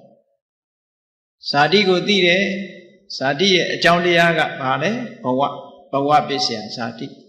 ဇာတိရဲ့အကြောင်းတရားကိုလည်းသိတယ်ဇာတိရဲ့ချုပ်ငြိမ်းရာနိဗ္ဗာန်ကိုသိတယ်ထိုချုပ်ငြိမ်းရာဖြစ်တဲ့နိဗ္ဗာန်သို့ရောက်ကြောင်းအကျင့်ဆိုတာမဂ္ဂင်၈ပါးပဲဒါကိုလည်းသိတယ်ဆိုပြီးတော့ပရိစ္ဆသမုပ္ပါဒ်ကိုနောက်ဆုတ်ပြီးတော့ပြောသွားတာနောက်ဆုံးဘယ်ထိရောက်သွားတော့လို့ဆိုတဲ့အခါအဝိဇ္ဇာထိအောင်ရောက်သွားအဝိဇ္ဇာထိအောင်ရှင်းသွားဒါဖြင့်အဝိဇ္ဇာပြီးတော့ရပ်သွားလားလို့ဆိုမရပ်သေးဘူးအဝိဇ္ဇာကြောင့်ဘာတွေဖြစ်တုံဆိုအာတဝဆိုပြီးတော့တစ်ခါလာပြန်တယ်အာတဝကာမတဝဘဝတဝဒိဋ္ဌတဝအာတဝဆိုတာမပြတ်စည်းဝင်နေတဲ့သဘောပဲ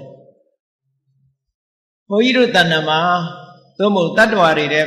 တဏ္ဍာမှာမပြတ်စည်းဆင်းပြီးတော့စည်းဝင်နေတာဟာဘာလဲလို့ဆိုရင်လောဘဟာမပြတ်စည်းဝင်နေတာပဲ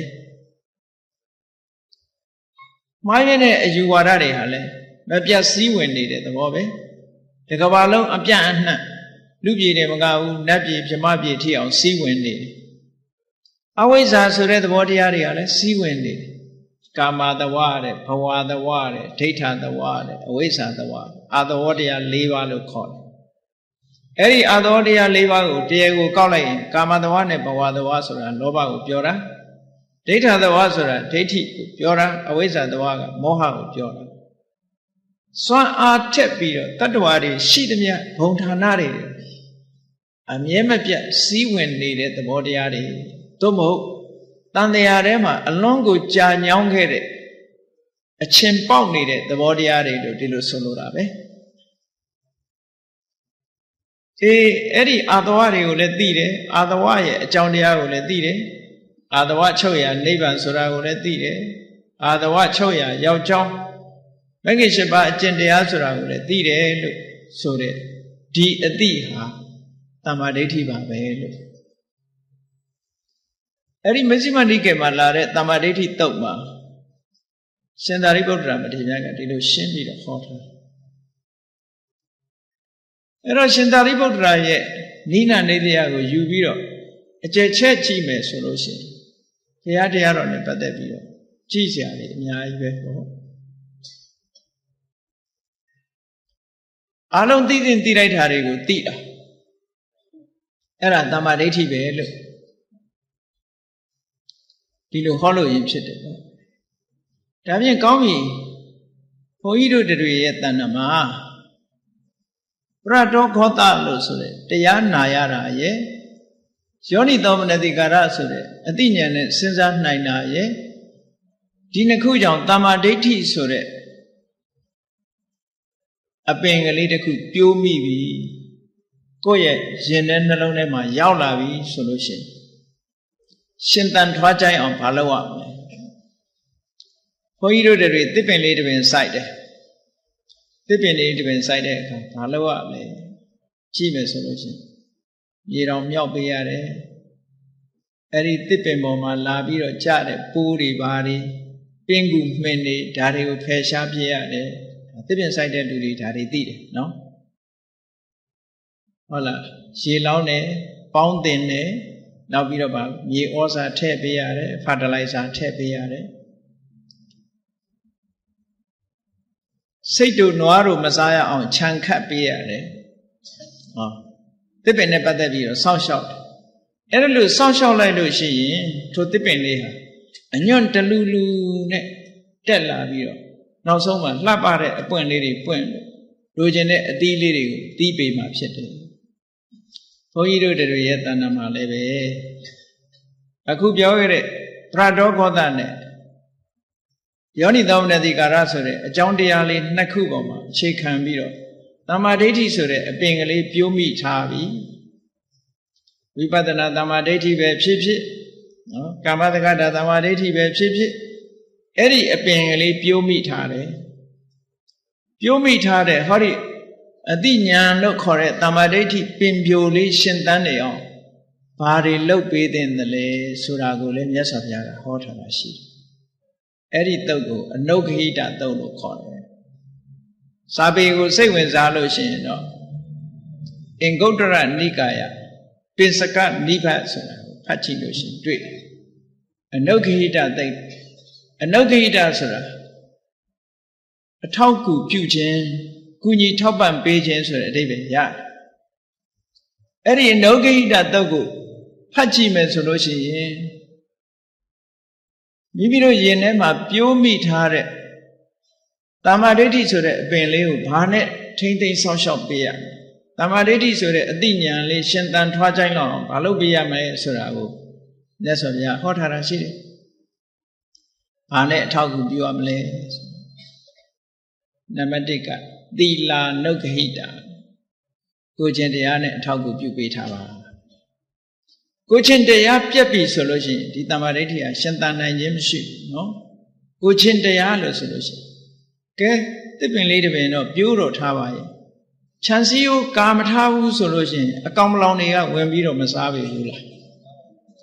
ခဏခဏအညွန့်ကျိုးရှင်သန်နိုင်စွာမရှိဘူးနော်အဲ့ဒါလိုပဲ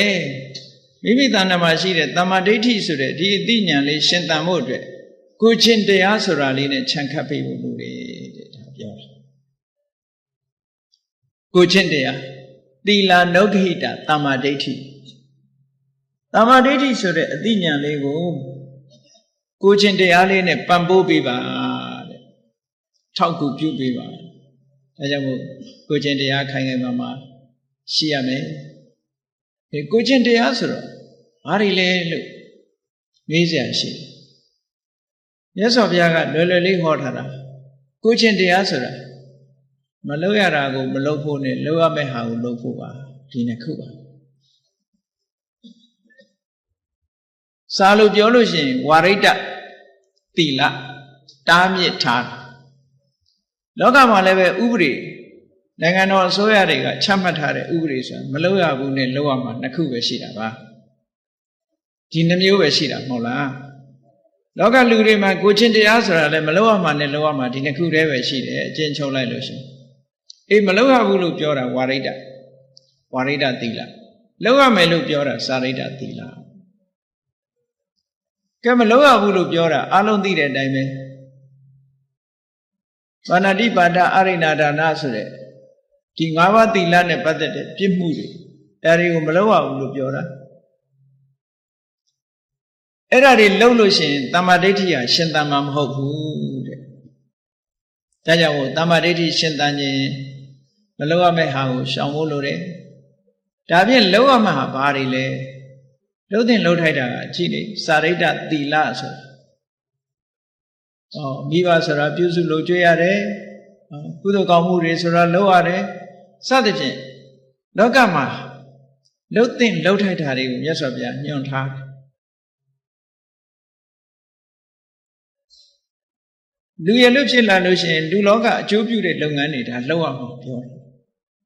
လှုပ်တဲ့လှုပ်ထိုက်တာပြောတယ်အဲ့ဒီလှုပ်တဲ့လှုပ်ထိုက်တာတွေကိုလှုပ်ပြီးဆိုပါစို့လောကလူတွေစီးပွားရှာကြတယ်စီးပွားဥစ္စာရထားတဲ့စီးစိမ်ဥစ္စာတွေကဘာလို့ဖို့သိမ်းထားဖို့လားသိမ်းထားဖို့မဟုတ်ဘူးရထားတဲ့စီးစိမ်ဥစ္စာတွေနဲ့ဘာလို့အတ္တနံဒုခေတိကိုချမ်းသာအောင်နေရမယ်ဒီပစ္စည်းတွေကိုအသုံးပြုပြီးတော့ချမ်းသာအောင်နေရမယ်နံပါတ်1ကိုချမ်းသာအောင်နေရမယ်နံပါတ်2 မိဘတွေချမ်းသာအောင်ထားနံပါတ်3သားမယားမိတ်ဆွေသင်္ကားတွေချမ်းသာအောင်ထားနံပါတ်4ကုသိုလ်ကောင်းမှုလုပ်ရမယ်ဒါလုံးတဲ့နာပဲစာရိတ္တလို့ခေါ်တယ်ဒါအဲ့ဒါလို့လုပ်ရမယ့်ဟာကိုလုပ်မလုပ်ရမယ့်ဟာကိုရှောင်အဲ့ဒါကိုပဲကိုချင်းတရားလို့ပြောတာပါတဲ့နော်အများပေါ်မှာမေတ္တာထားတာတို့မနာလိုမုန်းတိမှုစိတ်တွေမထားတာတို့ကိုယ့်ရဲ့နှိမ့်ကြတဲ့ပုဂ္ဂိုလ်ပေါ်မှာကရုဏာထားတာတို့ကိုယ့်ရဲ့သာသွားတဲ့ပုဂ္ဂိုလ်ပေါ်မှာမုရိဒပွားတာတို့ဒါလုပ်ရမယ့်ဟာတွေပဲမလုပ်ရမယ့်ဟာတွေလည်းမလုပ်ဖို့ပေါ့အဲ့ဒါလို့ကိုချင်းတရားနဲ့ထိမ့်သိမ့်ပြီးတော့ပံပိုးထားမယ်ဆိုလို့ရှိရင်ဒီတမ္မာဒိဋ္ဌိအသိဉာဏ်လေးဟာရှင်သန်လာမှာပါတဲ့ကဲဒါတွေနှုံလောက်တာဆိုတော့မလုံလောက်သေးဘူးတမ္မာဒိဋ္ဌိရှင်သန်ဖို့အတွက်လှုပ်ရှားလေးတွေကြံသေးတယ်နောက်တစ်ခုကတုတ္တနုခိတာတုတ္တဆိုတာတရားနာရမယ်စာသင်ရမယ်သင်တာလဲနာတာပဲလေမထူးပါဘူးရှင်းတော့ကတုတ္တလို့ပဲတုံးလိုက်ခုခေတ်လည်းမြင်ဘူးလားတုတ္တဆွဲဆောင်ကျမ်းလို့ဘာလို့ဒီလိုရေးကြတုတ္တဆိုတာနားထောင်ကြတာပဲလေလူတွေကဒါပဲနားထောင်တယ်ဆိုတဲ့နေရာမှာအပျော်ပါးအတွက်သချင်းနားထောင်တာတစ်မျိုးဘောဓုတ္တစီးပူးတဲ့အနေနဲ့နားထောင်တာတစ်မျိုးဘောဓုတ္တဆိုတဲ့နေရာမှာနော်လောကီဘောဓုတ္တလောကုတ္တရာဘောဓုတ္တလို့ရှိတယ်ဒီနေရာမှာတုတ္တဆိုတာဘာကိုပြောတာလဲဘုရားဟောထားတဲ့မှန်ကန်တဲ့ဘဝနေနည်းထိုင်နည်းအစပြီးတော့လက်ညွှန်ချက်လေးတွေတရားဓမ္မလေးတွေဒါတွေကိုမှတ်သားတယ်နာယူတယ်လေ့လာတယ်ဟောတာတုတ္တလို့ခေါ်အဲ့ဒီတုတ္တနဲ့ပံ့ပိုးပေးပါတဲ့ပံ့ပိုးပေးမှဟောဒီတမ္မာဒိဋ္ဌိဆိုတဲ့မိမိတဏ္ဍာမှာပြိုးမိထားတဲ့အသိဉာဏ်မှာရှင်သန်လာမှာပါတုတ္တဆိုတာလေရေလောင်းထဲ့တယ်လို့ပဲသစ်ပင်လေးဟာစိုက်တော့စိုက်ထားတဲ့ရေမလောင်းဘူးဆိုရင်ညှိုးချောက်သွားမှာပေါ့ရင်ထဲမှာပြိုးထားတဲ့တမ္မာဒိဋ္ဌိလေးကလည်းတုတ္တနဲ့ထပ်ပြီးတော့မဖြည့်ဘူးဆိုရင်ကုံသွားပြီဘူးလားကုံသွားတယ်ရေမလောင်းရင်ခြောက်သွားတယ်လို့ပဲသူလည်းခြောက်သွားမှာပဲအေးဒါကြောင့်မို့တုတ္တနဲ့အားဖြည့်ပေးပါတဲ့ဒါမို့တရားနာရတယ်စာပေတွေဖတ်ရှုရတရားနာပြီးတဲ့အချိန်နဲ့မနာခင်ကအချိန်အလွန်กว่าမသိသေးတဲ့အချိန်နဲ့သိတဲ့အချိန်အလွန်กว่าမန္တလေးမှာဘုန်းကြီးတို့အဘိဓမ္မာသင်တန်းတက်ပြီးတဲ့ဆရာဝန်လူငယ်တဦးနဲ့တွေ့တယ်အဲ့ဆရာဝန်လူငယ်တဦးကဘုန်းကြီးနဲ့တွေ့တော့ဗာလျှောက်တော့ဆိုအရှင်ဘုရားတဲ့တပည့်တော်အဘိဓမ္မာသင်ပြီးတော့တပည့်တော်ကိုတပည့်တော်ဓာရီမသိပဲနဲ့များငါဒီမသင်ရခင်ဓာရီများမသိပဲနဲ့ငါတည်သွားလို့ရှိရင်လူပြစ်ချိုးနှက်မှာမဟုတ်ဘူးခုတော့ငါကံကောင်းလိုက်တာဓာရီသိရပြီ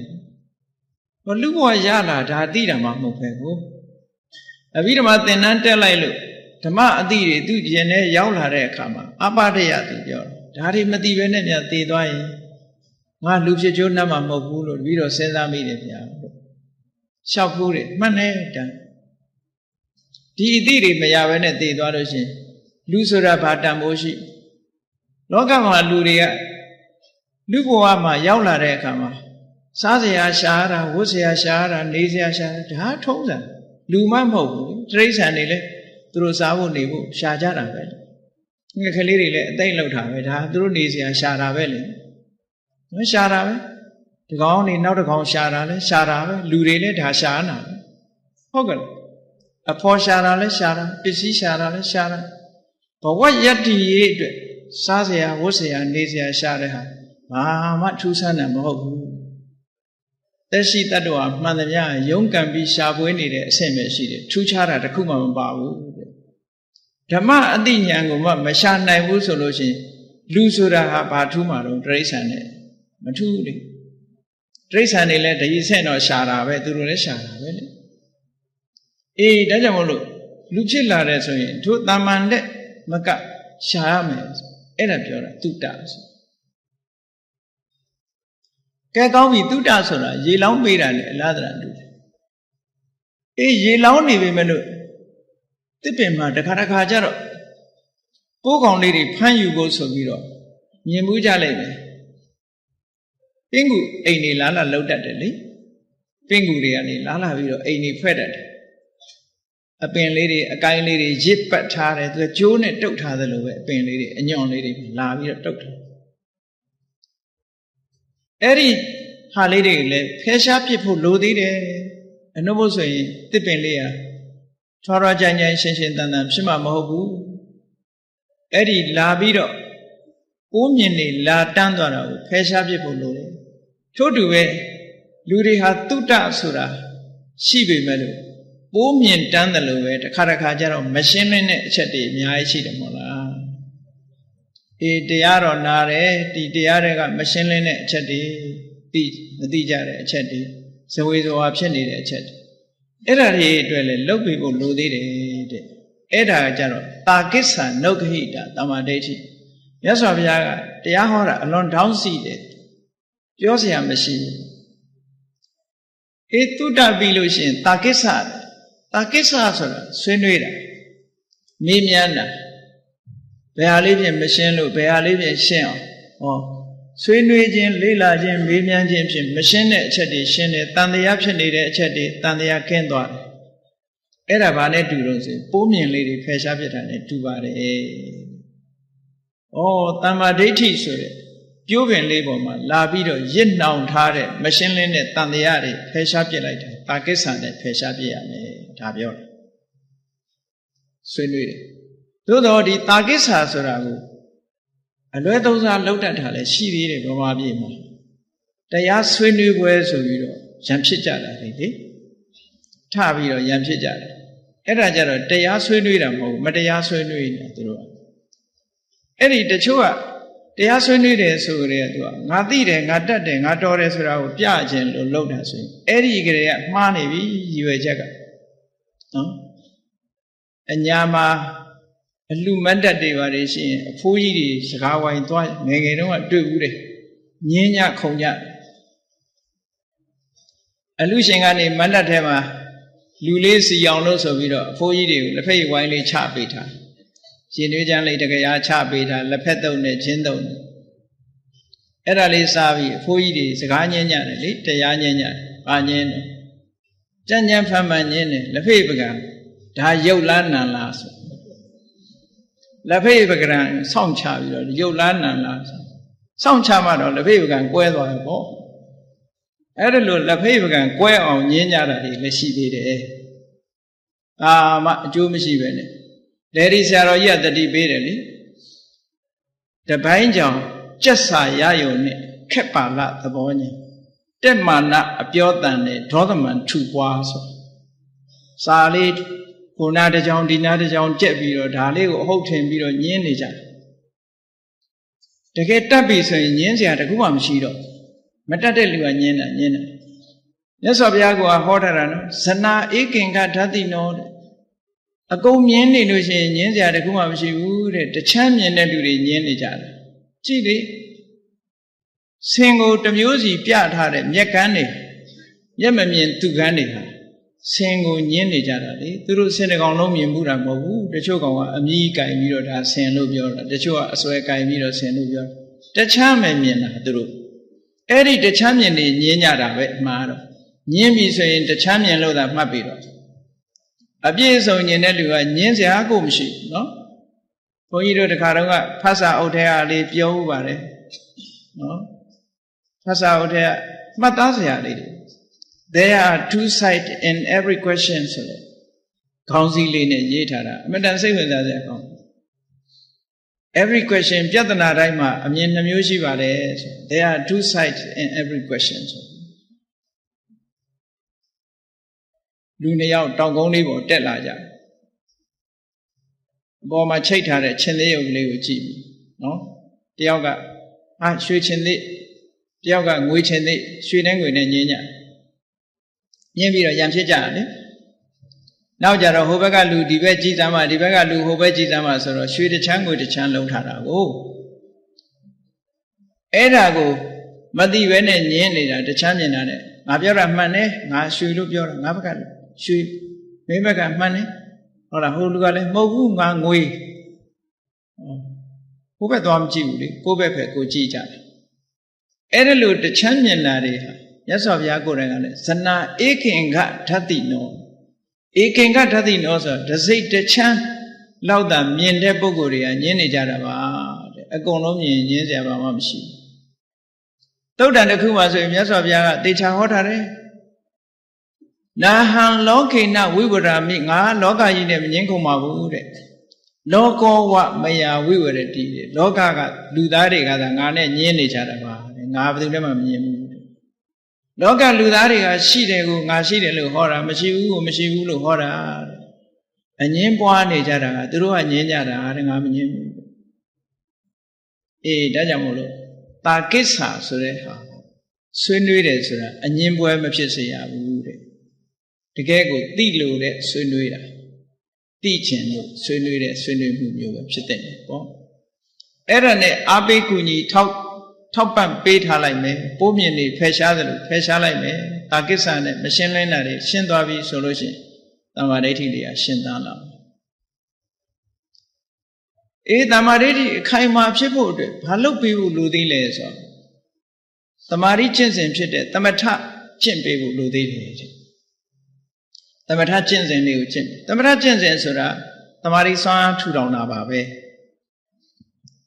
အာနာပါနကနေထူထောင်တခြားနည်းနဲ့ထူထောင်ကိုယ်စိတ်ကလေးတည်ငြိမ်အောင်လုပ်ပေးတာသမထကျင့်စဉ်လို့ခေါ်တာပဲထွယ်လေးဝင်လေးပေါ်မှာအာယုံစိုက်ထားတယ်သို့မဟုတ်အဖြူရောင်လေးပေါ်မှာအာယုံစိုက်မယ်သို့မဟုတ်အနီရောင်လေးပေါ်မှာအာယုံစိုက်မယ်ကပိုင်း10ပါးတဲ့ဘယ်ကတိုင်းနဲ့ရှုပေါ့နော်သမထကျင့်စဉ်လေးတစ်ခုနဲ့စိတ်ကိုငြိမ်အောင်လုပ်တာတမာရီတရားတွေစပွားလာအောင်ထွန်းကားလာအောင်ကြိုးစားတာသမထအဲ့ဒီသမထရင့်တန်လာလို့ရှိရင်လည်းအသိဉာဏ်တွေအဖွင့်ဖြိုးတိုးတက်လာပါတယ်ဒါကဘာလို့ပေးတာနဲ့တူတယ်လဲလို့ဆိုရေတော်မြောက်ပေးတာနဲ့တူတယ်ပေါ့နောက်တစ်ခုကဘာလုပ်ရမလဲဆိုဝိပဿနာနုဂဟိတတမ္မာဒိဋ္ဌိဝိပဿနာနဲ့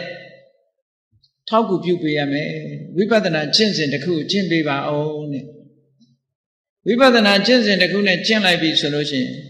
ကိုယ်တဏ္ဍာမှာရှိတဲ့ဒီတမ္မာဒိဋ္ဌိဆိုတဲ့အသိဉာဏ်လေးထက်မြက်ဖြစ်လာပြီးတော့နောက်ဆုံးမှာသင်္ခါရတရားတွေကိုဖြတ်ကျော်ပြီးတော့နိဗ္ဗာန်ထိအောင်ရောက်သွားတယ်နော်ဒါကြောင့်မို့ဝိပဿနာကိုနောက်ဆုံးထားပြီးတော့မြတ်စွာဘုရားကဝိပဿနာကျင့်စဉ်လေးနဲ့ထုံမွမ်းပေးပါအားပေးကူညီပေးပါအဲ့ဒါလို့ထောက်ကူပြုပေးပြီဆိုလို့ရှိရင်တမ္မာဒိဋ္ဌိသည်မဲ့ဖို့ဆိုတဲ့အကျိုးတရားကိုထုတ်လုပ်နိုင်ပါလိမ့်မယ်စေတောဝိမု ക്തി လို့ခေါ်တဲ့စိတ်ရဲ့လွတ်မြောက်မှုတမာတိတရားပညာဝိမု ക്തി ပညာဖြင့်ကိလေသာအလုံးကလွတ်မြောက်မှုလို့ဆိုတဲ့ဖို့တရားများကိုမျက်မှောက်ပြုနိုင်မှာဖြစ်တယ်အဲ့ဒီအကျိုးတရားတွေထိအောင်စိုက်ထိသွားမှာဖြစ်ပါတယ်တမာတိရဲ့စွမ်းအားတွေအမြင့်ဆုံးဟာအဲ့ဒါပါပဲစေတောဝိမု ക്തി ဖလားစိတ်ရဲ့လွတ်မြောက်မှုလို့ဆိုတဲ့အကျိုးတရားပညာဝိမု ക്തി ဖလားပညာဤလွတ်မြောက်မှုဆိုတဲ့အကျိုးတရားအဲ့ဒီအကျိုးတရားတွေဟာအမြင့်ဆုံးအကျိုးတရားတွေပဲတာမန်အနေနဲ့ပြောမယ်ဆိုရင်မက်ဖို့ထီအောင်စိုက်ထိသွားတယ်မက်ကတမ္မာဒိဋ္ဌိဖလားတမ္မာဒိဋ္ဌိရောက်သွားပြီဆိုလို့ရှိရင်တမ္မာဒိဋ္ဌိသည်လမ်းကုန်ကမ်းကုန်ကိုယ့်အတွက်အဆင့်မြင့်ဆုံးတမ္မာဒိဋ္ဌိရပြီလို့ဒီလိုမှတ်ရမှာပါအဲ့တော့ဝိပဿနာကျင့်စဉ်ဆိုတာနော်မြန်မာနိုင်ငံမှာစိတ်ဓာတ်တွေမှာလည်းပဲနီလန်နေတရားတွေပေးတယ်ဟောကြတယ်ပြောကြတယ်ကိုကြိုက်တဲ့ဤစနစ်တစ်ခုကနေယူပြီးတော့မှန်မှန်ကန်ကန်ယုဒ္ဓမနန္ဒဝတွေပေါ်မှာဆင်ញင်သုံးသပ်လို့တတ္တဝါဆိုတာမရှိဘူးယုံနဲ့နှမျိုးသာရှိတယ်ထိုယုံနဲ့နှမျိုးဟာလည်းပဲဆိုင်ရာအကြောင်းတွေကြောင့်ဖြစ်တယ်ဆိုတဲ့အခြေခံကစပြီးတော့ယုတ်တရားနံတရားတွေကိုရှုမှတ်ပွားများလိုက်တဲ့အခါနောက်ဆုံးရဲ့မိမိရဲ့နှလုံးသားထဲမှာမမြဲဘူးဆိုတဲ့အတွေးတွေဆင်းရဲတယ်ဆိုတဲ့အတွေးတွေကိုမပိုင်ဘူးဆိုတဲ့အတွေးတွေအနိစ္စတင်ညာဒုက္ခတင်ညာအနတ္တတင်ညာဒါတွေကိုတိဆောက်ပေးရမှာအဲ့ဒါလို့တိဆောက်ပေးပြီးတော့အာယုန်နဲ့စိတ်နဲ့လေ့ကျင့်ပေးတာကိုသမထနာဉာဏ်လို့ခေါ်တယ်အဲ့ဒါလို့လေ့ကျင့်ပေးလိုက်တဲ့အခါကျတော့ ယုံနာတရားတွေရဲ့ဖြစ်မှုပြက်မှုဟာထင်ထင်ရှားရှားကြီးမြင်လာထင်ထင်ရှားရှားမြင်လာပြီတမာရီစွမ်းအားတွေတက်လာလို့ပညာဉာဏ်တက်လာပြီဆိုလို့ရှိရင်ဥရိယဘေယကိုရှုနေတဲ့အာယုံဟာဖြစ်လိုက်ပြက်လိုက်ဖြစ်လိုက်ပြက်လိုက်ဆိုတာတွေကိုမြင်လာဟောအဲ့ဒီလိုဖြစ်လိုက်ပြက်လိုက်မြင်လာရကနေပြီးတော့တမာရီစွမ်းအားဉာဏ်စွမ်းအားမြင်လာတဲ့အခါမှာဖြစ်တာတောင်မှမမြင်တော့ပဲနဲ့အပြက်တွေကြီးပဲမြင်တော့တာဖြစ်တာပြက်တာမြင်လာကြတော့ဥရိယဘေယဉာဏ်လို့ခေါ်တယ်အပြက်တွေကြီးမြင်လာပြီဆိုလို့ရှိရင်ဘင်္ဂဉာဏ်လို့ခေါ်တယ်အဲ့ဒီထိအောင်အလုံးလုံးရမှာတဲ့နော်ဒါဝိပဿနာနဲ့ပံ့ပိုးတယ်ဆိုတာအဲ့ဒီဉာဏ်ထိအောင်လုံးတော့အသိဉာဏ်တွေကထူးထူးခြားခြားတွေဆက်ပြီးတော့သင်္ခါရတွေနဲ့ပတ်သက်ပြီးထူးခြားတဲ့အတွေးတွေဘာတွေပေါ်လာတော့လှုပ်တာတော့ပြက်တာပဲကြည့်ဖို့လိုတယ်ပြက်တာတွေကိုလုံးဝမြင်လာပြီဆိုတဲ့အခါကျတော့ဘာဖြစ်လဲဘယတုပ္ပဉာဏ်သင်္ခါရတရားဆိုတာတဲကြောက်เสียကောင်းပါလားပြက်နေတာတွေကြည့်ပါလားတခုမှရက်တည်နေတာမရှိဘူးအလုံးဟာပြုံးနဲ့ပြက်နေတာပါလားဆိုပါစို့ဘုန်းကြီးတို့တွေတွေ့ဘူးကြပါလိမ့်မယ်နှမ်းစီလေးတွေကိုမီအိုကင်နဲ့ထည့်ပြီးတော့လှော်လိုက်တဲ့အခါအောက်ကအပူရှိန်ကြောင့်ဖြတ်နဲ့နှမ်းစီလေးတွေကနော်ညီကျွန်းတာလို့ပဲသင်္ခါရတရားတွေကိုရှုမှတ်ပွားများတဲ့အခါမှာမိမိတဏ္ဍာမှာဖြစ်တဲ့ယုတ်တရားတွေနာမ်တရားတွေဟာတစ်ဖြတ်နဲ့ပြက်နေတာတွေကိုမြင်လာရမယ်မြင်လာတဲ့အခါကျတော့တပြက်တည်းပြက်နေတာဆိုတော့ကြောက်စရာကြီးပါလားလို့မြင်လာလို့ရှိရင်ဘယတုပ္ပဌာနာကြောက်စရာဆိုတဲ့အသွင်နဲ့မြင်လာဘယဉာဏ်လို့ခေါ်ကြောက်စရာလို့မြင်လာတဲ့အခါကျတော့အပြစ်တွေကိုမြင်လာပြီသင်္ခါရတရားတွေအကောင်းမထင်တော့ဘူးအာဒီနဝဉာဏ်အကောင်းမထင်တဲ့အခါဘာဖြစ်လာတော့ဆိုတော့မုတ်စီတုကမြတဉာဏ်ဒါတွေကိုလွတ်ချင်တယ်လွတ်ပြစ်ချင်တယ်ကိုယ်နဲ့မဆက်ဆက်ချင်တော့ဘူးလွတ်ချင်လာတဲ့အခါကျတော့ညင်းငွေလာတယ်နေဗိဒညင်းငွေလာတယ်တာယာပွဲဆိုတာရှားမတွေ့ဘူးရှားမတွေ့တဲ့အခါကျတော့လွတ်ချင်လာတယ်မုတ်စီတုကမြတဉာဏ်လွတ်ချင်လာလို့လွတ်ရလွတ်ကြောင်းရှားဝေစူးစမ်းတယ်ပဋိသင်္ခာဉာဏ်ရှားဝေစူးစောင်းရင်းနဲ့သင်္ခါရတွေပေါ်မှာအနေသားကျသွားချစ်ချင်းမုန်းခြင်းလုံးဝကင်းပြီးတော့လစ်လျူရှုပြီးတော့ထိုသင်္ခါရတွေရဲ့အာယုံပေါ်မှာစိတ်ကလေးငြိမ်အောင်ထားနိုင်တဲ့အနေအထားမျိုးရသွားရင်သင်္ခါရုပ္ပခဉာဏ်လို့ခေါ်အဲ့ဒီဉာဏ်ရင့်တန်းလာတာနဲ့တပြိုင်နက်နိဗ္ဗာန်ကူးဖို့တရားကလေးတစ်ခုလိုလာအဲ့ဒီသင်္ခါရုပ္ပခဉာဏ်လေးရင့်တန်းလာလို့ရှိရင်ထိုသင်္ခါရုပ္ပခဉာဏ်လေးဒီတရားကလေးတစ်ဖွဲနော်တရားတစ်ဖွဲပေါ်လာပြီးအဲ့ဒီတရားကနေရှောက်လန်းလိုက်တဲ့အခါဟိုဘက်ကန်းလို့ဆိုတဲ့နိဗ္ဗာန်ကိုရောက်သွားတာပါတဲ့အဲ့ဒါလို့ဝိပဿနာသမာဓိဋ္ဌိနဲ့လေ့ကျင့်ပြီးတော့ယူလိုက်မယ်ဆိုလို့ရှိရင်သမာဓိဋ္ဌိဒီအဆင့်မြင့်ဆုံးဆိုတဲ့အနေအထားကိုရောက်သွားပါတယ်ဒါကြောင့်မို့တရားချစ်ခင်သူတော်စင်ပြိဿတို့သည်မိမိတို့တဏ္ဍာမှာရှိတဲ့သမာဓိဋ္ဌိဆိုတဲ့ဒီအသိဉာဏ်လေးတစ်ခုရင်ထဲမှာမရှိသေးရင်ရှိအောင်ပြိုးဖို့ရှိပြိုးပြီးပြီဆိုလို့ရှိရင်အခုပြောခဲ့တဲ့ကိုကျင့်သီလနဲ့အကူအညီပေးရမယ်ထောက်ပံ့ပေးရမယ်သုဒ္ဓဆိုတဲ့တရားနာခြင်းတရားစာဖတ်ရှုခြင်းလေ့လာခြင်းဖြင့်ထောက်ကူပြုပေးရမယ်တာကိစ္စမသိတာမရှင်းတာတွေမေးမြန်းပြောဆိုခြင်းဖြင့်ထောက်ကူပြုပေးရမယ်သမထကျင့်စဉ်တစ်ခုဖြင့်တမာတိစွမ်းအားတွေမြင့်လာကျင့်ပြီးတော့ထောက်ကူပြုပေးရမယ်ဘာဖြစ်လို့တမာဟိတတဉာဏ်တမာရိရှိမှဉာဏ်ဆိုတာဖြစ်တာနောက်ဝိပဿနာရှင်းရှင်းကြီးမြင်တဲ့သင်္ခါရတရားတွေရဲ့မမြဲတဲ့သဘောဆင်းရဲတဲ့သဘောကိုမပိုင်တဲ့သဘောတွေကိုရှင်းရှင်းမြင်လာတဲ့ဝိပဿနာဉာဏ်ဖြင့်အထောက်အကူပြုပေးလိုက်မယ်ဆိုလို့ရှိရင်ဟောဒီတမ္မာဒိဋ္ဌိဒီအဆင့်မြင့်ဆုံးတမ္မာဒိဋ္ဌိကနေဟိုဘကန်းလို့ဆိုတဲ့မက်ဖို့နိဗ္ဗာန်ကိုရရှိမှာဖြစ်ပါတယ်အမြင့်ဆုံးအကျိုးတရားကတော့အဲ့ဒါပါပဲတဲ့ဒါကြောင့်မို့တရားချစ်ခင်သူတော်စင်ပြိဿတို့ဒီကနေ့အများပြောနေကြတဲ့တမ္မာဒိဋ္ဌိဆိုတာနဲ့ပတ်သက်ပြီးတော့ထိုတို့သုတ်တန်တွေကထုတ်ပြန်ပြီးတော့ထုတ်ပြီးတော့လေ့လာသုံးသပ်တဲ့အဲ့ဒီလေ့လာသုံးသပ်ချက်ကိုမှတ်သားပြီးတော့မိမိတဏ္ဍာမှာရှိတဲ့တမ္မာဒိဋ္ဌိတရားကိုရင့်တန်လာအောင်သီလသုဒ္ဓတာကိစ္စသမထဝိပဿနာကျင့်စဉ်များဖြင့်ပံ့ပိုးဖို့တတိမမေ့ပဲနဲ့ကြိုးစားအားထုတ်နိုင်ကြပါစေကုန်သတည်း